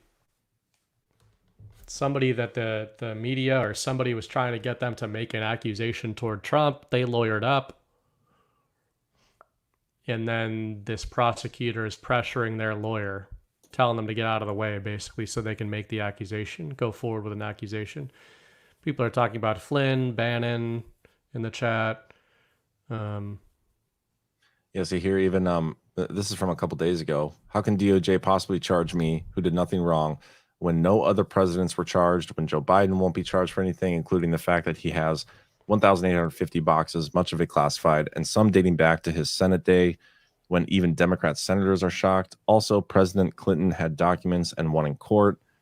Crooked Hillary deleted 33,000 emails, many classified, and wasn't even close to being charged. Only Trump, the greatest witch hunt of all time. Yeah, this is the weirdest tweet or truth, whatever this is. This is very dasting.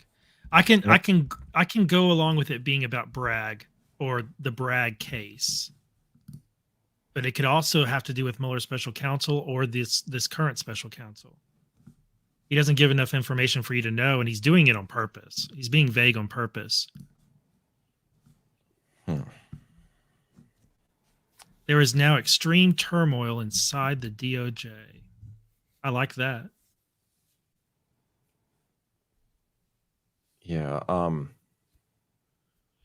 Who is he described as obsessed with getting Trump?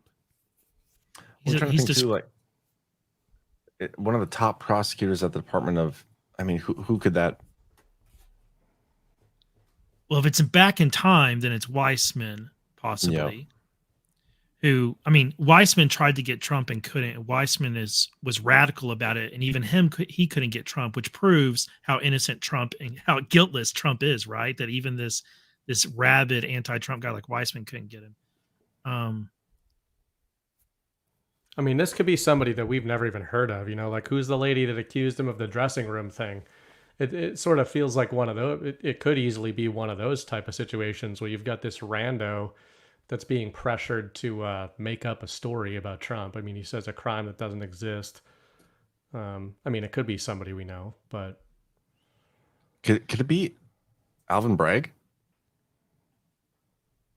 It could be somebody in DOJ, because we had those stories about DOJ working with Manhattan DA. Perhaps one of them leaned on Bragg to bring the indictment, or leaned on a witness to, fabricate a story about Trump. That could make sense. I could also see this being about Meadows. I can't put that away, because we just had this crazy story about Meadows today that his lawyer says is BS. But now Trump posting this. I mean, what if somebody went and tried to get Meadows to fabricate a story about Trump? And they failed, obviously, but hey, is Michael Flynn 59 the real Michael Flynn? No. Well, we don't think so. It could be. I like to think it is, but I'm pretty sure Michael Flynn was born in 1960. And so, I don't know. Michael Flynn, if that's you, well, thank you for the Rumble rant, by the way. If that's the Michael Flynn, maybe blink twice or something. How are we gonna know? I don't know. He's been in the chats before. He's given rants before. He's been very generous. So again, we appreciate it. What this was, peoplesrights.org. Yeah, let's read that right now. From Michael Flynn 59. Men, hope you can mention this. Amon Bundy is in a serious fight for free speech over our fight for baby Cyrus and his parents. Please, everyone, go to peoplesrights.org. Save the children and free speech. Let me see what this is. I'll put it up here.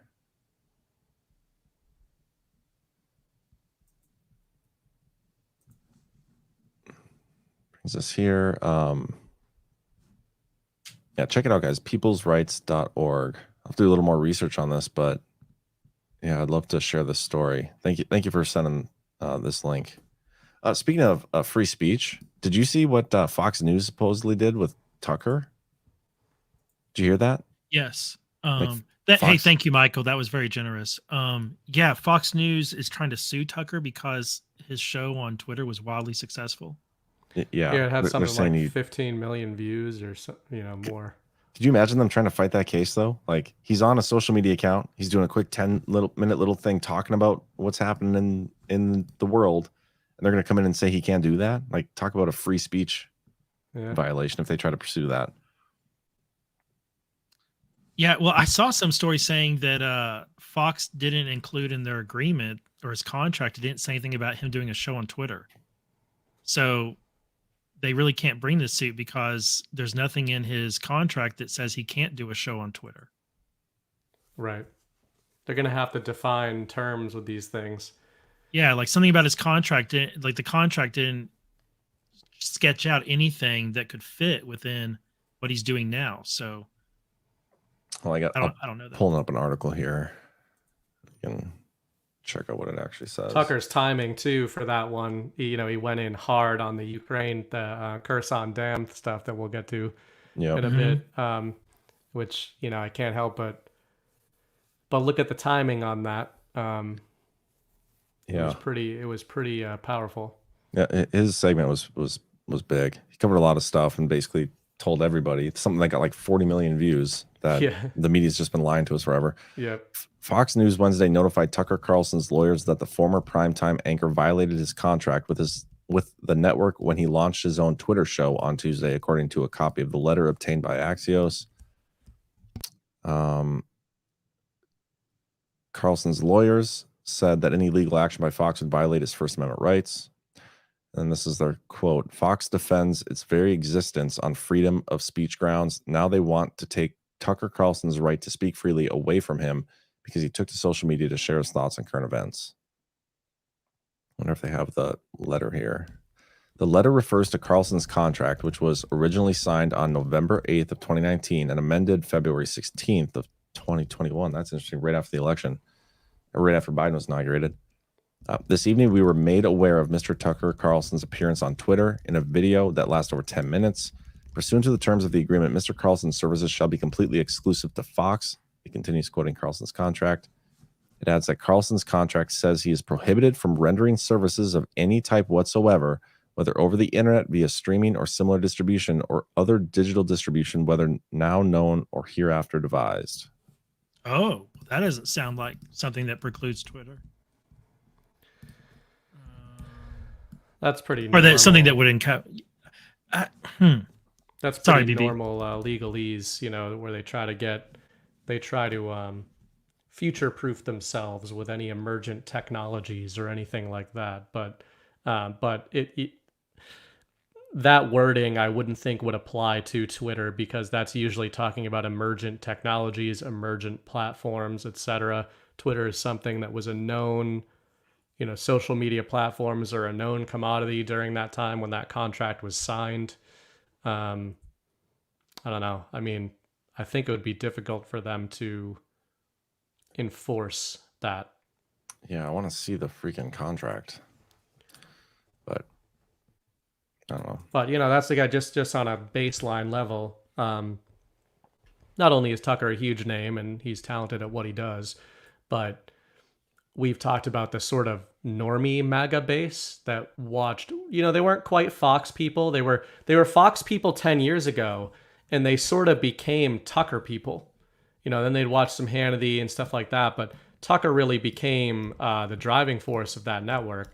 So him stepping out of line like this is it's massive. I mean, it's massive for that segment of people, where I see Tucker sort of like starting to filter those Fox people out of that walled garden there, that Con Inc. walled garden, getting them to say, oh, you can actually just go follow independent minds. Calling Tucker an independent mind is sometimes tough. We don't consider him like an anon or a citizen journalist because he's so famous. But technically, in his current capacity, to your point, he's just a guy. He's just a guy on Twitter. So when you've got all of his fans seeking him out like this, it really is a subconscious paradigm shift for them, where then it starts to turn those screws in their mind of, hey, if you like somebody else, just go direct to them and see what they say. You don't have to go watch cable news. Yeah, I'm trying to pull up a video here. Hold on, guys. So Trump might be talking about a prosecutor who was offered a federal judgeship. A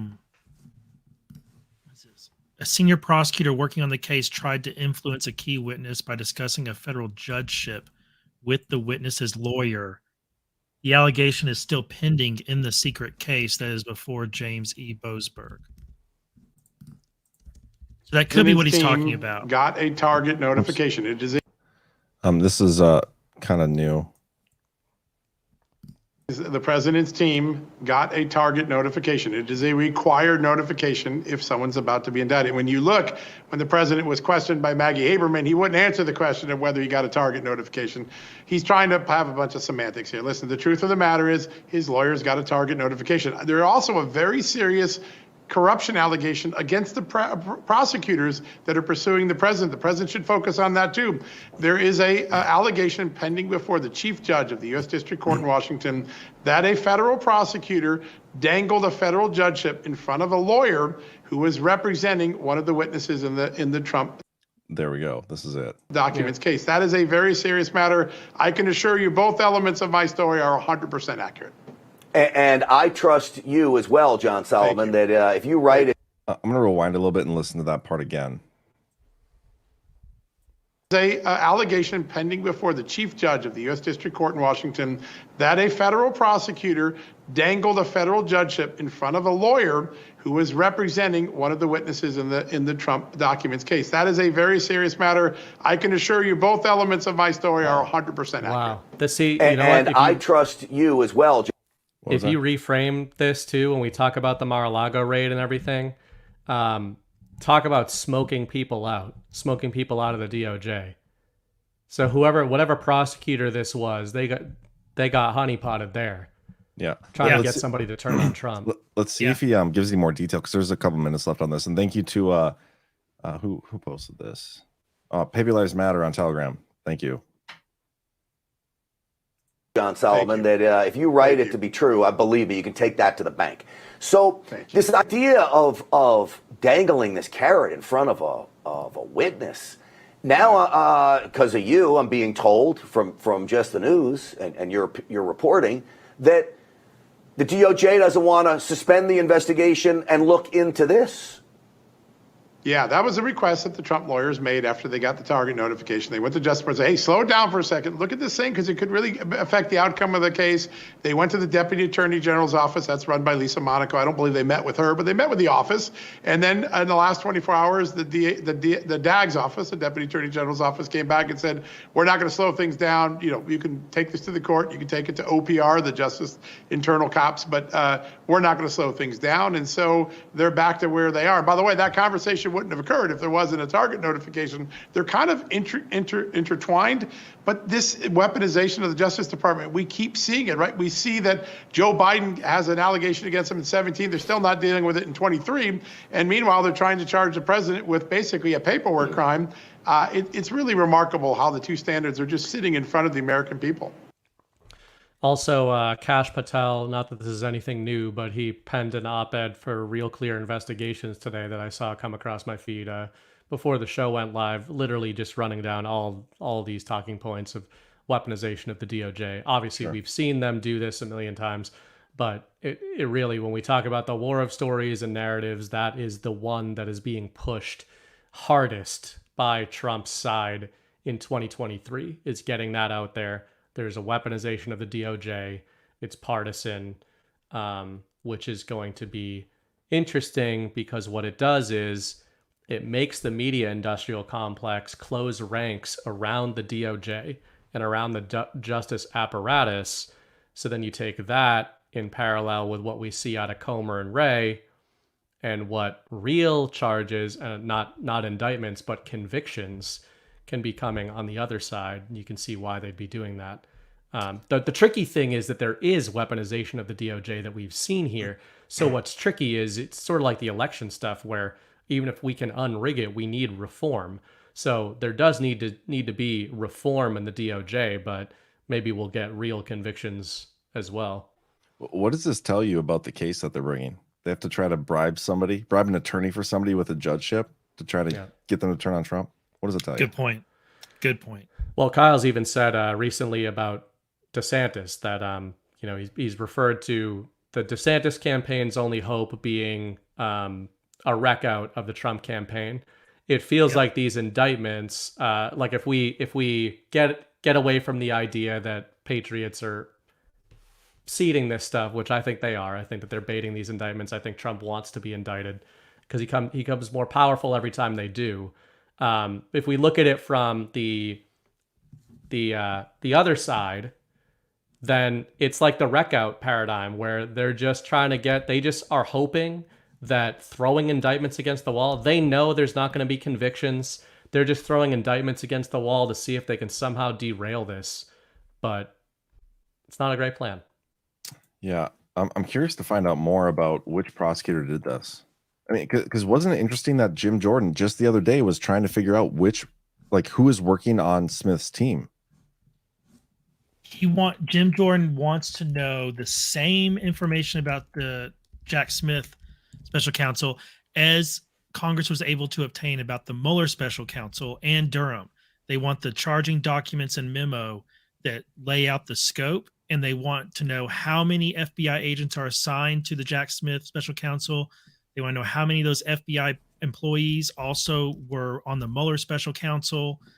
And there was one other item, I think, that he requested. But the key thing there, though, is that Jordan is very likely to get this info because there's already a precedent for Congress getting it just a couple years ago with respect to those other special counsels. So I think he'll get it. Yeah, this whole thing, it's going so fast too. When did the special counsel go live? It would have been November. Jack Smith didn't take over until December, I think. But the whole special counsel to Trump, like that, the whole classified document scandal, because it was Trump announced his run for a presidency, and then the special counsel got named shortly thereafter. He was named in November, but Jack Smith stayed in the EU because he had that injury. That's right. He was actually in the hospital recovering from surgery or something when he was appointed. And I think he was 2 or 3 weeks later, he came back to the US and took over. Interesting. Okay. But yeah, it's been crazy fast to get to the point where they received a target notification already. Interesting. We've had some information about who the prosecutors are on Jack Smith's special counsel. We can move on to the next topic, but I'm going to try and find that information. I know I've seen it before. I've at least seen a couple of them named. Okay. Well, yeah. Let's move on to the Nord Stream stuff. Way past Nord Stream, man. Oh, you mean the CIA? Yeah. So yesterday it came out that the CIA had intelligence, supposedly. This is the 19th different variation of this Nord Stream story. So likely bullshit still, but it was reported. We'll talk about it. The CIA had intelligence that Ukraine had plans to bomb the Nord Stream or something. I don't even remember the full details of it, but New York Times alleging that. Yeah. Remember the whole thing started, you had multiple comments from just Biden and Victoria Nuland saying if the pipeline gets completed, we will take action to make sure that nothing goes through that pipeline. Whatever. They basically said they're going to blow the damn thing up. The huge story from Seymour Hersh saying that, it was Biden, the CIA, a small group of people that met and planned this whole thing out and carried it out, maybe with the help of some Ukrainians. If CIA, Azov Battalion, Ukrainians, all the same thing. Same thing, yeah. We've had multiple reports from other countries, like, oh no, it was Poland. It was I don't remember. Like, I don't remember any of the other variations. But now they're confirming that the CIA had intelligence that Ukraine had plans to do something like the Nord Stream pipeline, even though they never mentioned that earlier. Yeah, so what tends to happen is that when you plan out a terrorist attack on something, as an organization and as an agency, you usually are aware of those plans. So like I'd go into deeper analysis on this, but it is as retarded as it sounds.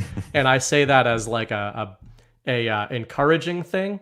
I talk about this concept of Overton's goalpost, where first they deny, then they qualify, then they admit, but they defend, and then eventually they just say you're right, but it doesn't matter and it was a good thing. And we're almost there now. We're now at the point where they go, well, it was the Ukrainians and we knew about it the whole time. That's because you planned it. That's because, as the Pulitzer Prize winner reported several months ago, you planned it. You did it. The CIA runs Ukraine. Ukraine is a proxy state. It is largely being run probably by the State Department and others internationally, not just the US. But what this starts to do is, taken in parallel with everything else going on with the Kherson Dam, if you want, I wanted to just run through a timeline in terms of the headlines over the last 7 days. So I just found this kind of hilarious. So this is basically 7 headlines in 7 days. Number 1, Zelensky miffed over NATO inaction, demands membership and security guarantees now. This was Thursday, June 1st. He was going around to NATO countries asking for this. He said, quote, "When there are no security guarantees, there are only war guarantees." So this is amidst what we talked about recently, where, according to Hirsch's reporting, actually, Baltic states and Berlin in particular are not a fan of Zelensky right now. They think he's being provocative. He's escalating rhetoric, and they don't like it. They don't want him in NATO. So he says if there's no NATO guarantee, there's only war guarantees. All right. So that's June 1st. June 3rd, Antony Blinken dismisses calls for a ceasefire, says the U.S. must build up Ukraine's military. This was in response to NATO countries calling for de-escalation. You've now got the U.S. State Department, i.e. the CIA, saying absolutely not, no peace, we need to escalate, we need to arm Ukraine more. Then, June 4th, Ukraine officials openly taunt Russia as Zelensky says they're ready for major counteroffensive. This was after they had lost Bakhmut. Remember, I don't know if you guys remember, because this stuff moves pretty quickly, but I think it was a week and a half ago we were told that Russia was about to get their asses kicked in Bakhmut, and then and that the Wagner Group was mutinying on Vladimir Putin. The same Wagner Group that was literally awarded for their victory in Bakhmut 3 days ago by Vladimir Putin, which we said was kayfabe at the time, and we were 100% right, because we always are when it comes to kayfabe, because everything is fake. So they lost in Bakhmut. They say there's a huge counteroffensive coming. Don't worry about it, guys. Next morning, Russian Ministry of Defense confirms it put down major Ukrainian offensive hours after it began. The Western media did not deny this. There was crickets on it. Then, 1 day later, Tuesday, June 6th, the dam in Kherson explodes. So Russia's fault. To go through that timeline quickly, we've got Zelensky threatening NATO with war, the U.S. State Department saying that we do not want peace with Russia, Ukraine failing 2 counteroffensives in a row against Russia, then a dam in Ukraine blowing up and flooding areas of Russia-controlled Ukraine. And then they blame it on Russia, right? And then a great bit of reporting here by an independent journalist, Raul Ilargi Megier, I can't pronounce that, sorry, but Substack guy, he pointed to 2 articles from late 2022. One of them, this is a good example of the Hegelian dialectic, where the enemy tells you what they are planning to do in advance, right? So this is from Business Insider. This was October 2022. Zelensky says Russia wired a hydroelectric dam to explode and flood 80 towns in the region it may have to abandon. So this was before they had lost that region, but they knew they were going to. They say, well, after Russia takes this region from us, they're going to blow up the dam in the region they now control, because that definitely makes a lot of sense. Only Zelensky and the Ukrainians are not totally in control of their own commanders, because just 2 months later, the Washington Post reported that one of Zelensky's own commanders admitted that they had planned to blow up this exact dam as a, quote, last resort in case the Russians took it. So, we know this, right? We all knew immediately, so the Ukrainians blew up a dam and blamed it on Russia. But what's hilarious is that when you look at the headlines, it's becoming so obvious, which is why Zelensky is another one of these Bidens where everything he does in the public mind is so catastrophically damaging to them that NATO countries are now publicly separating themselves from him. Because he's just going around talking about how he wants war with Russia. He's bragging about how many Russians they've killed. I mean, he's laughing about it. It's ridiculous. And now they're just, and the little bonus for us in this community is that now you've got the New York Times and the Washington Post proudly and confidently educating Americans on what false flags are. So it's, things are going pretty well, basically. Wasn't Lindsey Graham just over there too? I think Tucker talked about that, talking about killing Russians and stuff. Yeah. Laughing about it.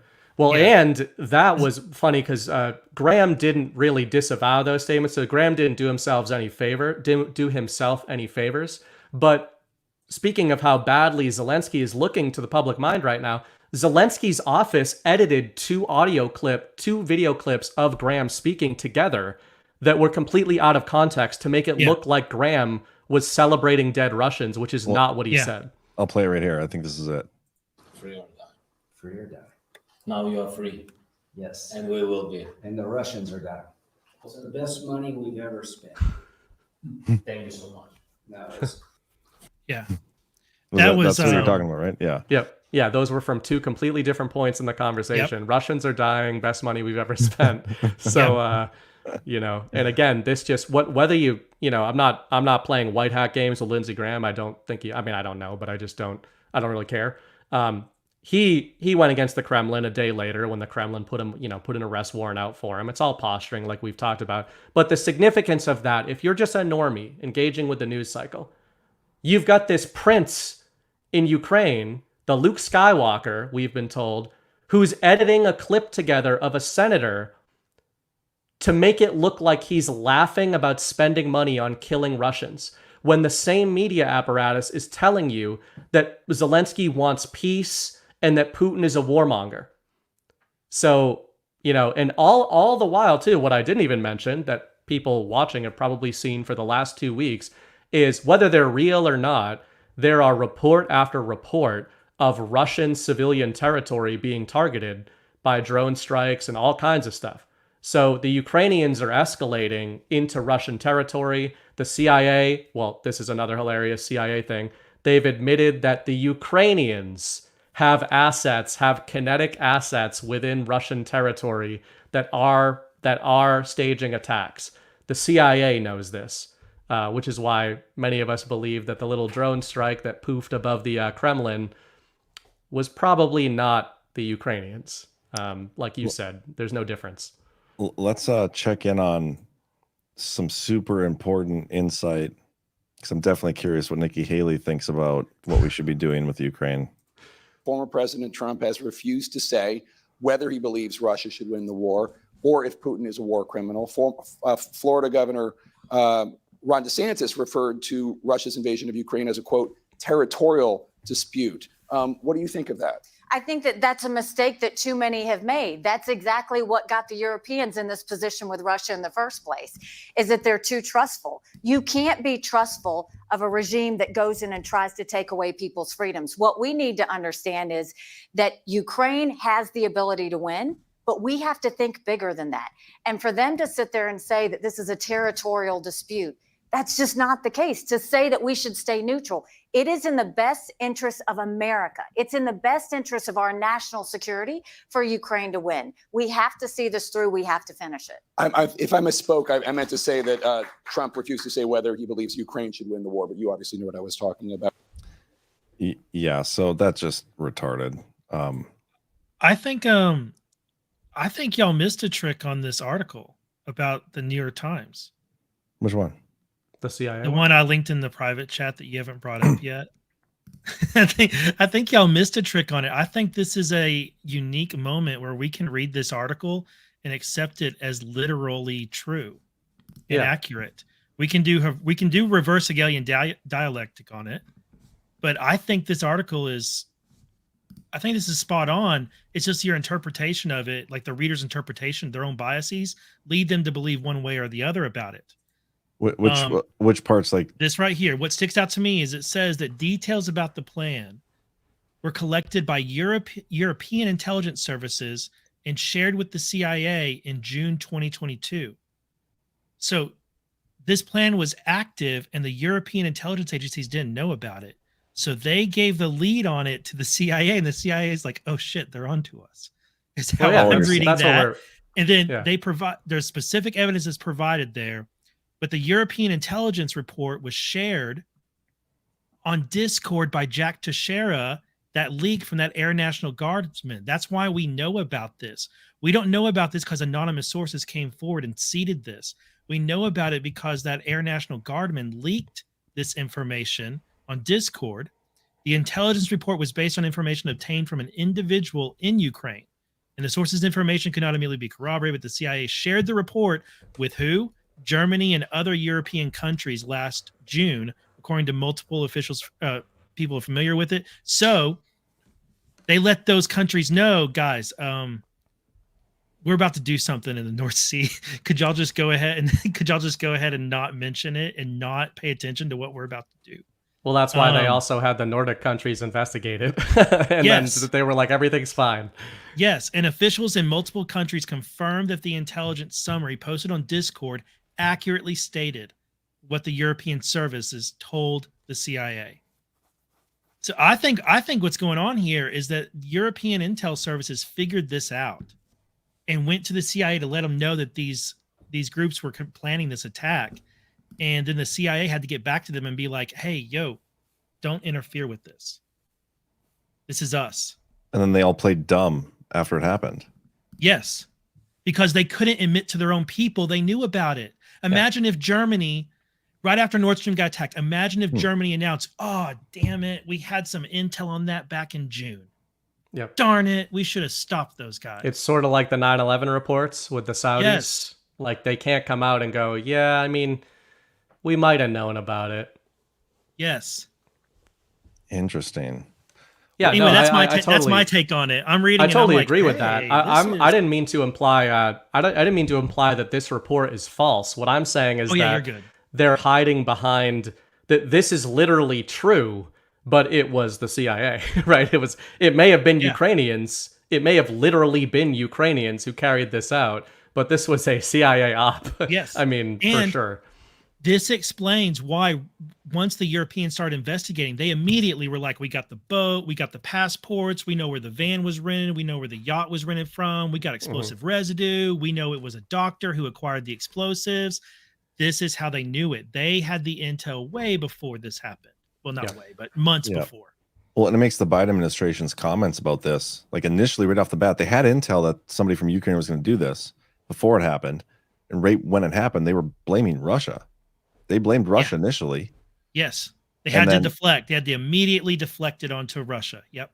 Which again, this is why something that I've noticed, that a trend in communications between the Kremlin and the United States is that the Kremlin never, ever addresses the White House. They always address Antony Blinken and the U.S. State Department, because Vladimir Putin is aware that Joe Biden is not the president of the United States, and that Antony Blinken is the U.S. commander-in-chief of the U.S. deep state and the CIA. That is the enemy of Russia. That is the enemy over there. So that's why they trade barbs with the U.S. State Department, never with the president. They don't even acknowledge Joe Biden's existence. Look at that. The European intelligence made clear that the would-be attackers were not rogue operatives. But they're saying that Zelensky didn't know. Like all those involved reported directly to General Valery Zaluzhin. I'm not sure how to say it. The country's Zaluzny. What did he say? Zaluzny. The country's highest-ranking military officer who was put in charge so that Ukraine's president Zelensky wouldn't know about the operation. Keeping Zelensky out of the loop would have given the Ukrainian leader a plausible way to deny any involvement in an audacious attack on civilian infrastructure. Oh my goodness. That could ignite public outrage and jeopardize Western support to Ukraine, particularly Germany, which prior to the war got half its natural gas from Russia. Man, that's remarkable. So they had intelligence about this. Yeah. Yeah. They're literally admitting to their readers that Zelensky is a proxy president that has no control over this. So then who was... Okay, they say it's this Ukrainian commander. Who was commanding this operation? How did the CIA know about all this? I mean, they're just saying that this guy went rogue under Zelensky and blew up Nord Stream. There are puff pieces about this general in the mainstream media. He was named Time Magazine's 100 most influential people in the world last year. This commander.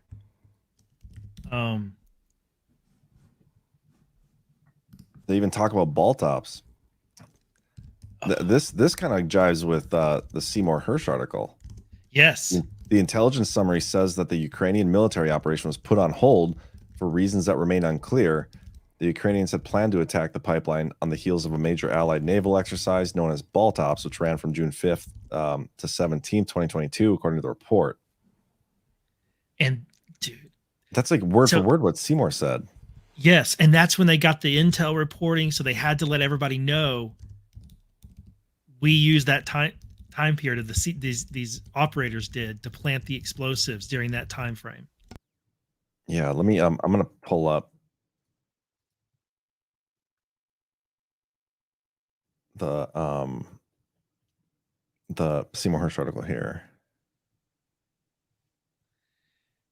I'm going to link this article in chat so others can take a look at it. Okay, this is from Seymour Hersh. It was ball tops. They're talking about ball tops. It was both useful exercise and ingenious cover. The Panama City boys would do their thing, and the C4 explosives would be in place by the end of ball tops 22 with a 48-hour timer attached. Everybody would be long gone. The days were counting down. The clock was ticking, and we were nearing a mission accomplished, source said. But then Washington had second thoughts. The bombs would still be planted during ball tops, but the White House worried that the 2-day window for the detonation would be too close to the end of the exercise, and it would be obvious of American involvement. I mean, that part of the reporting and the intel jives with Seymour Hersh. Big time. Bigly. President's secret orders.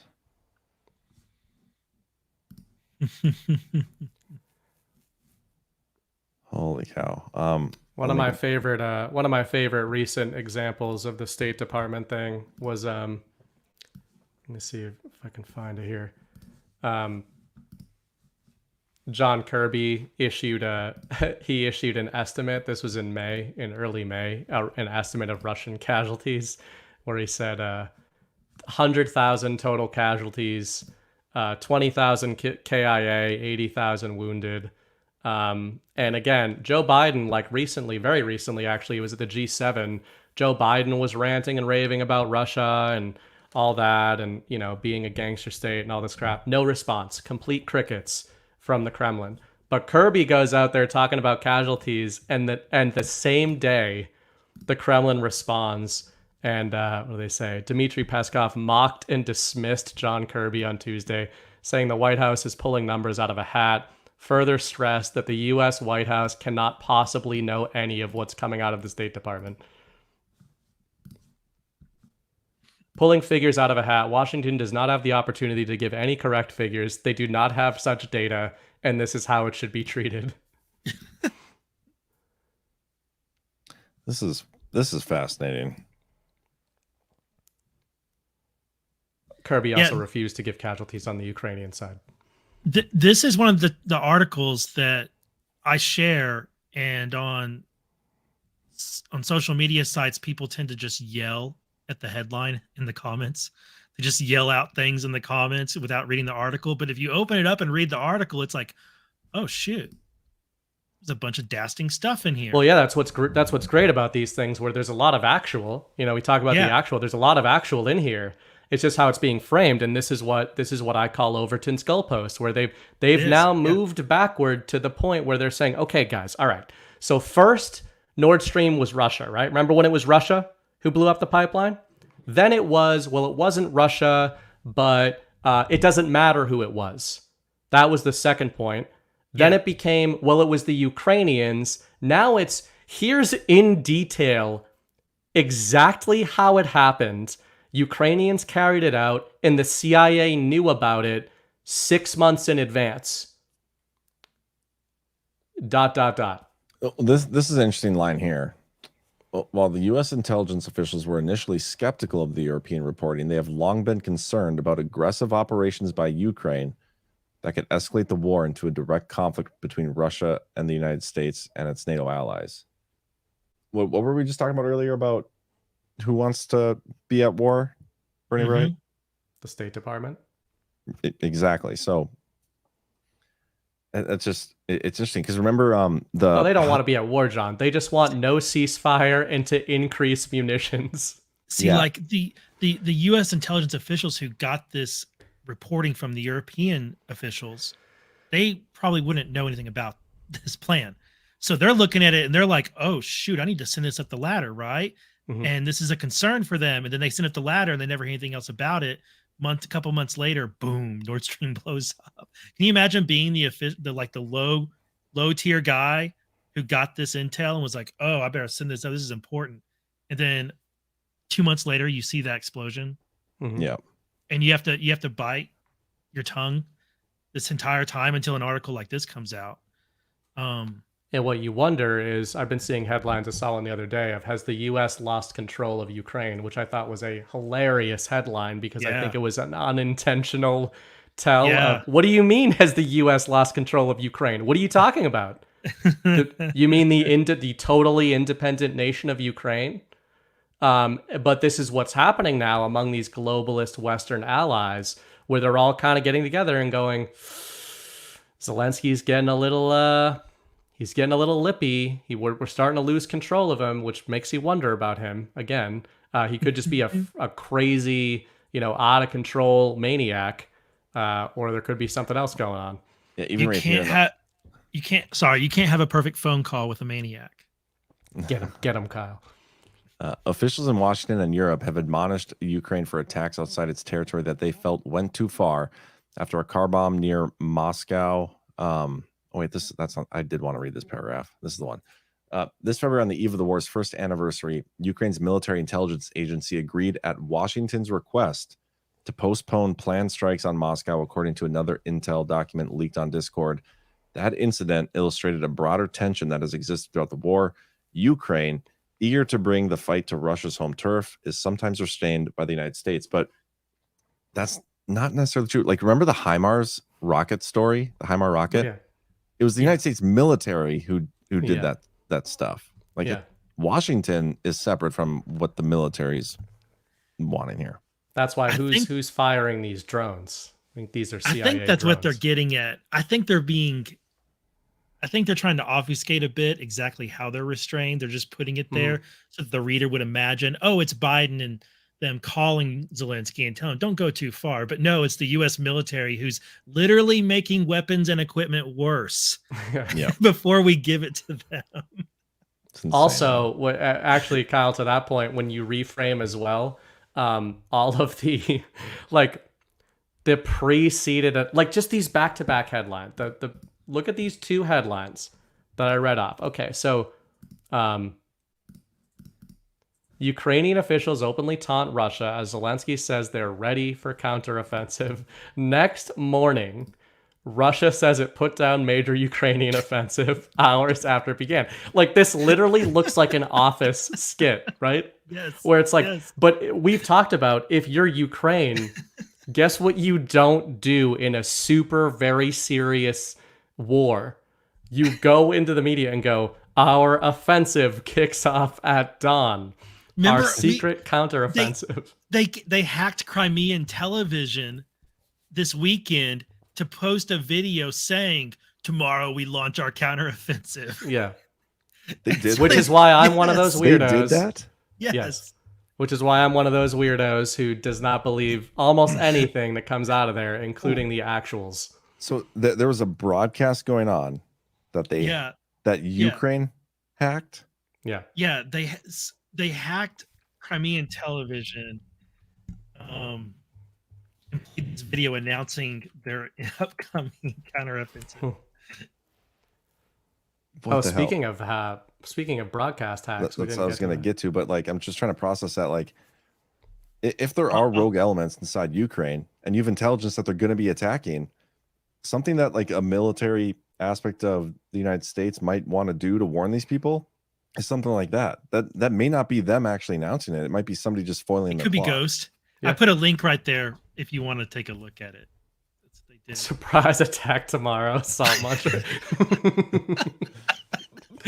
I mean, this is what's going on, right? And Russia, I just love, like, you gotta love the Russian humor where they come back and go, oh yeah, that counteroffensive? Is that what that was? We put that down this morning. Oh my God, this cannot be real. There's a Ukrainian journalist who says it was hacked by Ukrainian government. This is a government ad, it says. Oh my goodness. Everything's fake. Why are they? Everything is fake. War This fake. is like a TikTok out of like Alabama or something. There's some guys in the backwoods just. You can just imagine the camera switching to like Chris Pratt and just reacting. Dude, John, you could be right. It could literally be some Americans dressed up like Ukrainians in their backyard making it's these probably videos. it's probably the American units who are there who are putting these. He's even got the mask on. Oh, two of them with masks. Oh my goodness. I don't know. Putin's not. How is he going to deal with this? And that's supposed to say like we're attacking tomorrow. Don't tell anybody. Is that why they're doing that? And look, they got a B-roll of F-16s, but they don't have any. They don't have it. Yeah, they don't have those.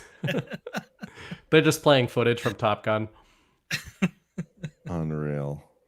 That's so funny. But yeah, we do have another instance of a broadcast being interrupted, like you mentioned, and this one is hilarious. It's PBS too, which is significant because that's public broadcast as in the name, but that's not some YouTube channel like digital broadcast type thing. So yep, that's significant.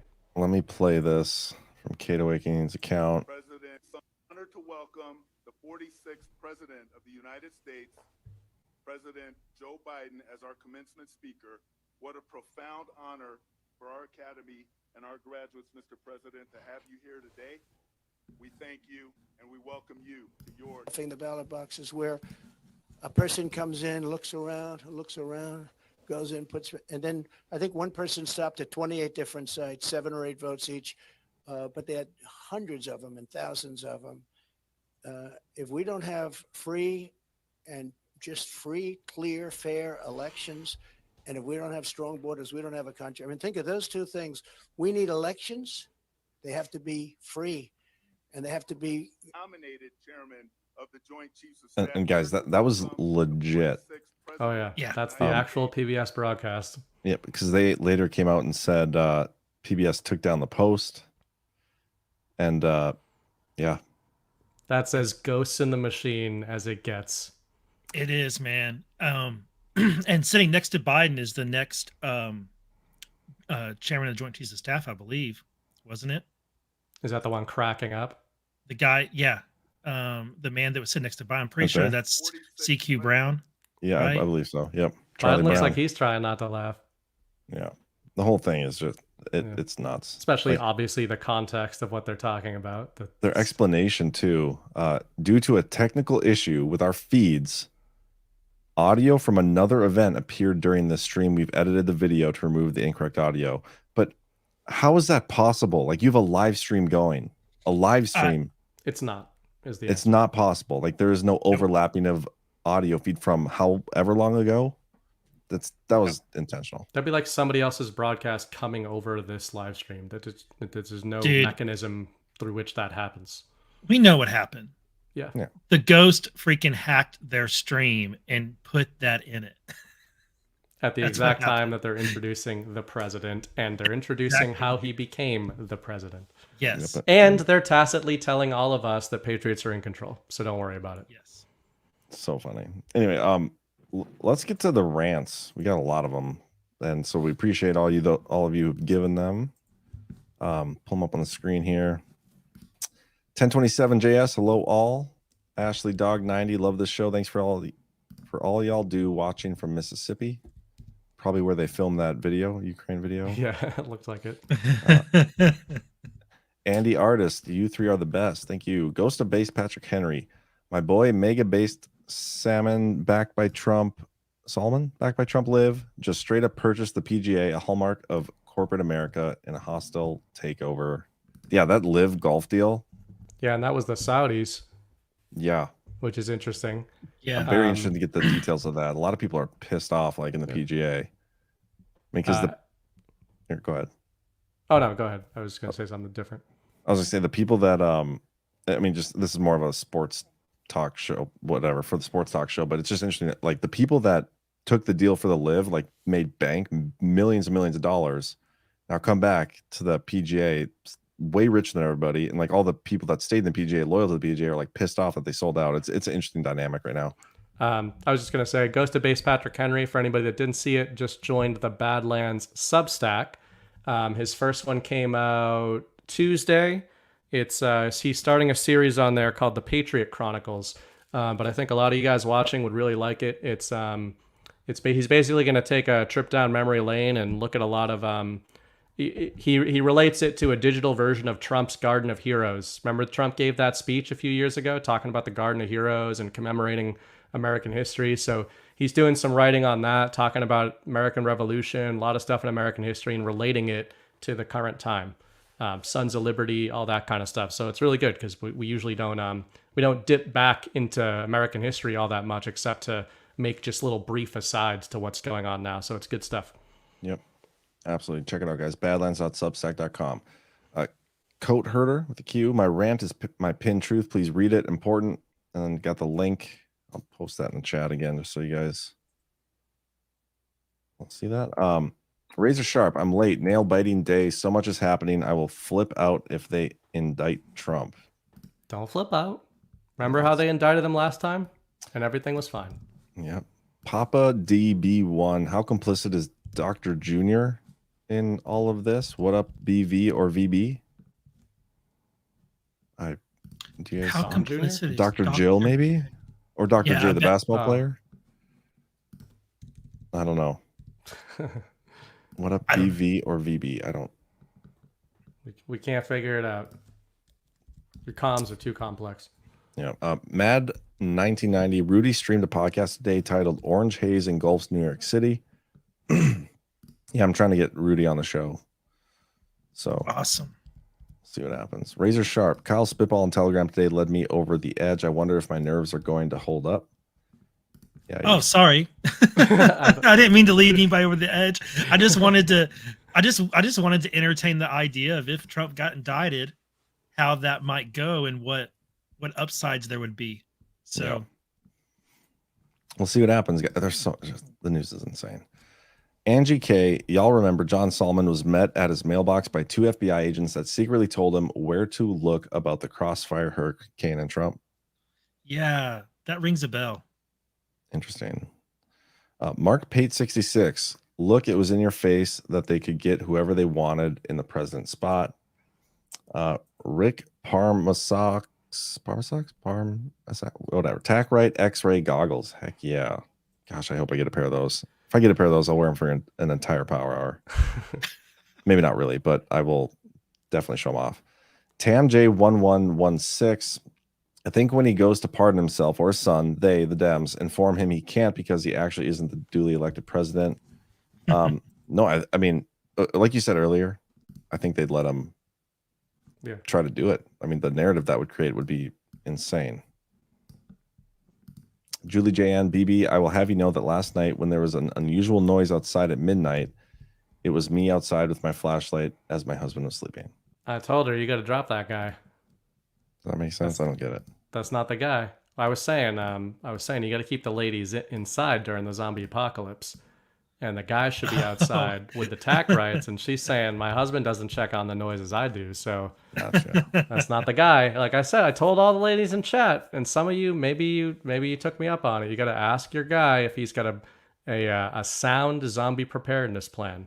If he doesn't, that's it. Have you never seen any like horror film ever? Like you don't check the noises outside. You wait. You wait Actually, till daylight. That's not true. You split up. Yeah, or go one by one if you're in a group. Yep. One at a time, and then go find the person that's missing. Dirk McGurkin, it's all pretext for a boomerang. Dirk McGurkin again, but it's not a state crime. Isn't this a federal crime? Why does what state it occurred in matter? Because it matters. Grand jury. It matters where the criminal acts were committed. Yep. It can be moved elsewhere, and they could file with a judge say, "Hey, we want to move this trial to somewhere else because of the jury pool or whatever reason." But it's supposed to be charged in the district, I should say, the jurisdiction, the district where the crimes occurred. It's supposed to be, but it is interesting. Like when you think Scott Brady started in Pittsburgh, got transferred to Delaware. Like, why did you do Pittsburgh in the first place? Yeah, I mean, that's what we were kicking around earlier in the chat is why did that happen? Yeah. Chris, I think the Chris Hines thing stands out because Yep. Chris Hines had a residency in or was living in Pennsylvania around that time. So, and Chris Hines he told it was him who told Hunter it's a bad idea to get involved with Burisma. Yeah, that's interesting. So. Okay. Uric, can't indict sitting president, removal by impeachment. I think that's true. Dirk McGurkin, even the mainstream media bullshit is full of bullshit. 25th is going to haunt Joe Biden. Yeah, that's true. That's a great point. Tattoo teacher perspective. Corny's comment, reasonable prosecutor refers to current indictment of Trump. Last proves future. Past, I'm assuming.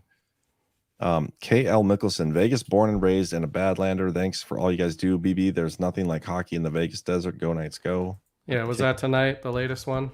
I think it was yesterday. They were kicking it. They just played yesterday, so I'm assuming. Yeah, well, I'm rooting for. See, what happens in Boston is you're a huge Boston fan, and right when your team loses, you hate them, and you always knew they sucked. And we gave Bruce Cassidy to Vegas, so now I hope he wins the cup out of spite.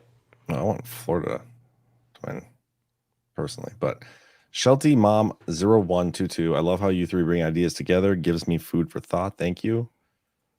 True Patriot 93 becoming a monthly supporter. Thank you. I love how you guys are so comedic and smart. Only guys I trust with my news. Thank you. Thank you. And the Michael Flynn Rumble rant. I'll read this one again. Thank you so much, sir. Gave another one. Here, I'll show you in a little bit. But men, hope you can mention this. Amon Bundy is in a serious fight for free speech over our fight for baby Cyrus and his parents. Please, everyone, go to peoplesrights.org. Save the children, free speech. And yes, I'm going to post this website in the chat just to make sure you guys go to the website. Check it out. Thank you again, Michael Flynn. True Patriot 93. It's sad Fox News is going woke. Is it me? No, it's not you. I mean, They've always been controlled opposition. Yep. Melindy, yes. Please follow along the Amon Bundy stories. This man is a true personification of American grit, in my honest opinion. And then there's a YouTube link. I'll post that in the chat as well. You, Dirk McGurkin, the fox guarding the birdhouse. Melindy, Mr. Bundy also had an excellent appearance on Timcast. Well worth the $10 to see the after show segment. Post that as well. Thank you. I'm not familiar with that story. Not either. So I bad, but I will look into it. Privileged White. Hey fellas, Admiral Rogers here. Big fan of John's Devolution series, but I cannot confirm or deny it. Also, BB, don't be a vagina. That's definitely Admiral Rogers. Can't help it. Thank you. 100% that's him. Michael Flynn, 59. Thank you, John, Kyle, and BB. Even here in Idaho, we are deep in the fight for our country and our constitutional rights. Our rights and states' rights will save our country. Badlands is number one. Thank you. Thank you very much. Thank you very much. Right to John's Cayman account. Yeah, I'm gonna reread the one from before that. Hey fellas, BB, don't be a vagina. Great Awakening. FYI, I watched the Benny show this morning. He did a report solely based on CanCon's Twitter thread. Shout out to CanCon along with the 21 twat waffles that hit thumbs down. Yeah, Benny did cover it was CanCon's thread, but it was entirely my research. And I'm glad it's getting out there. I'm trying to get in touch. I had somebody's like, hey, this is Jim Comer's number. So trying to get a hold of my text. And I don't think it's Jim Comer's number, but we'll see. John just gave all Badlands accounts to a Nigerian prince. Yeah. When the Nigerian prince comes to you, just give us the routing number and account number, and we will get you into the oversight committee. Yeah, no kidding. We'll see what happens. MAGA 1 just figured out I was able to send monetary endorsement to support Badlands on my pocket computer. Thanks. Yeah, again, you can update your phone and you can send rants through the app. Nikki Haley looks very residential from Dirk McGurkin. Yeah, what a bad take. I mean, that's a compliment. That's about as much of a compliment as you can give. Residential to her. That's true. Mr. McBastard, everyone finally gets it. The State Department is the deep state. Yes. Yeah. And CIA, one of the State same. Department. Giant Oska, becoming a monthly supporter. How many clones does Biden have? 0. Kitsko, I bought night viz binocular for anniversary last October. I'm more jazzed than him. Bought my pillow towels and can't find since I moved. The ladies are all the night vision support here. All right. Yeah. I'd get another pair of binoculars and get more beach towels. Thank you. Land 79, was that Ukraine video of Freemasons shout out? I don't know what the hell that thing was. It looks like a don't ask, don't tell ad. Yeah, no kidding. Laszlo says, definitely not an Alabama commercial. We'd never tell and just shoot. That's great. Thank you. 45 America First. Thank you for all you do. Love Badlands. So excited to be able to rumble rant from my mobile phone now. Looking forward to watching the Biden administration crumble with you all. Yeah, it's going to be pretty exciting. It's going to be an interesting week if Trump does get indicted. I have my kids this weekend, but we'll definitely be talking about that when we can. Nomad. $100. Thank you. Love you guys and the whole Badlands concept. Have you sold the overseas right yet? You guys are sure there'll be a 24 election? We seem to be on the economic precipice. It's close. I do think there will be an election. Nothing would shock me, but I think there's going to be a lot of happenings before then, which is just about the safest possible prediction that I can do. I don't see any reason to think that it would be called off. We've had elections during all sorts of different wars and different things going on. Like I don't see why it would be called off.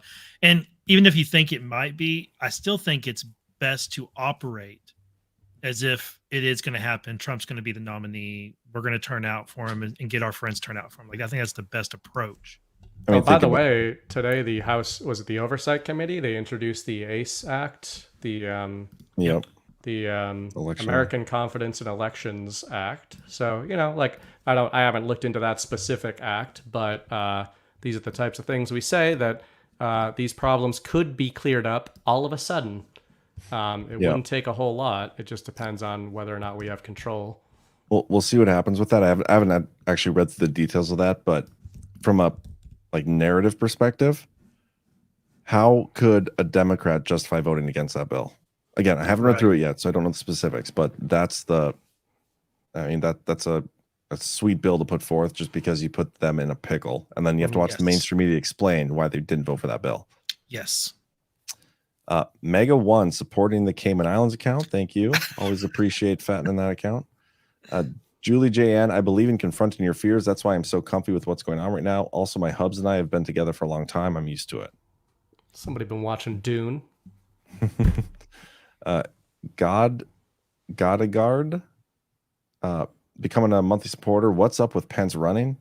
I mean, I think it's shielding Trump. Yeah. For sure. And then we've had we just had a proof of the kayfabe between Trump and Pence. In my opinion, Pence literally said what I have been saying for 2.5 years now, that Trump and Pence worked together on J6, and Pence did what he was supposed to do. He went by the Constitution and he tricked Trump and his enemies into passing ECA reform, which makes it where Kamala can't kick out the electors. Whenever Trump wins in 2024. I mean, Pence perfectly explained exactly why he did what he did on January 6th, and it helps Trump in 2024. And it's the most direct they've been in terms of bringing up Kamala, which is the illusion that we all make. We made that on the live power. We've talked about that on the live power hour. Yes. At Gart, and we got some vicious eye rolls for it. Yeah. But yeah. Julie Jan again. I think not positive. The noise was either foxes having fun or a mating call. Either way, it was freaky. Country life. Do have thought you another... weren't scared. You seem a little shaken up. Are you sure it was foxes? Could have been anything. We have another Donald Trump truth. I kind of read this. Goodness.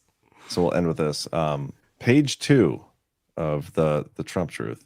A top, overzealous, and dishonest DOJ prosecutor offered a witness lawyer an important judgeship in the Biden administration if his client flips on President Trump, who has done nothing wrong. Talking in third person, I love it. The highly respected lawyer was incensed and disgusted at this corrupt and illegal offer. The fake case against me must be immediately dropped, and the Inspector General should launch an investigation into this and the many other all too obvious wrongdoings and crimes taking place at the DOJ and FBI. So there you have it. And then we got another Rumble rant here. We'll wrap up with this one. The video, they're threatening the Ukraine's currently in Russia occupied areas to stay silent, don't say a word, or we Epstein you, etc. Trump Pence 2024.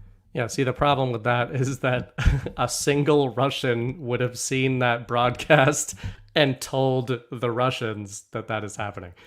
It's not only Ukrainians. It literally makes no sense. Russia controls the Crimea. So, yeah, it was...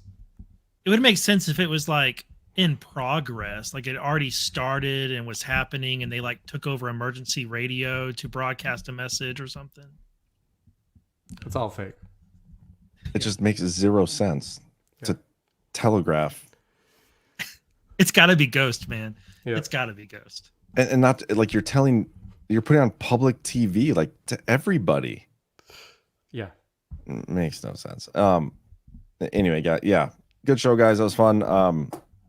I will not be on Badlands Daily tomorrow, but I think tomorrow is Patrick. Chris Paul will be Friday. Again, I'm stepping back from all 5 days of the week. We'll have another Power Hour Saturday. You guys got Defected Sunday. Make sure you tune in for that, everybody. And they already know, John. You don't have to promote Defected for us. Don't worry about it. Yes, I have a prayer request, though. Yeah. I'm praying that the news cycle takes a nap for the next 4 or 5 days, because the 24 hours of Le Mans is this weekend, and I want to defect. I want to completely shut off the news cycle and watch racing for 24 hours straight. So on Defected, you're going to be completely cooked. Yes, you're going to have nothing. Yeah. Yes. I'll either have nothing to say and I'll just be drained, or I'll be giddy and loopy from no sleep, and but anyway, I'm really hoping that this can just not happen. Trump does not. I don't want any indictments. It's a rare scenario where I don't want any indictments for the next 5 days. No major news stories. Please, God. Well, watch us get one indictment a day for the next 5 days. I know. This is going to be the busiest 5 days of news in history. I know. So have fun with that. But anyway, thanks everybody for tuning in. We'll see you when we see you. Have a good night. Thanks, everyone. Thank you so much for joining us, and don't forget to hit the thumbs up on this video. And a special thank you to all of our advertising partners. Please remember to shift your dollars to support those businesses that support Badlands Media.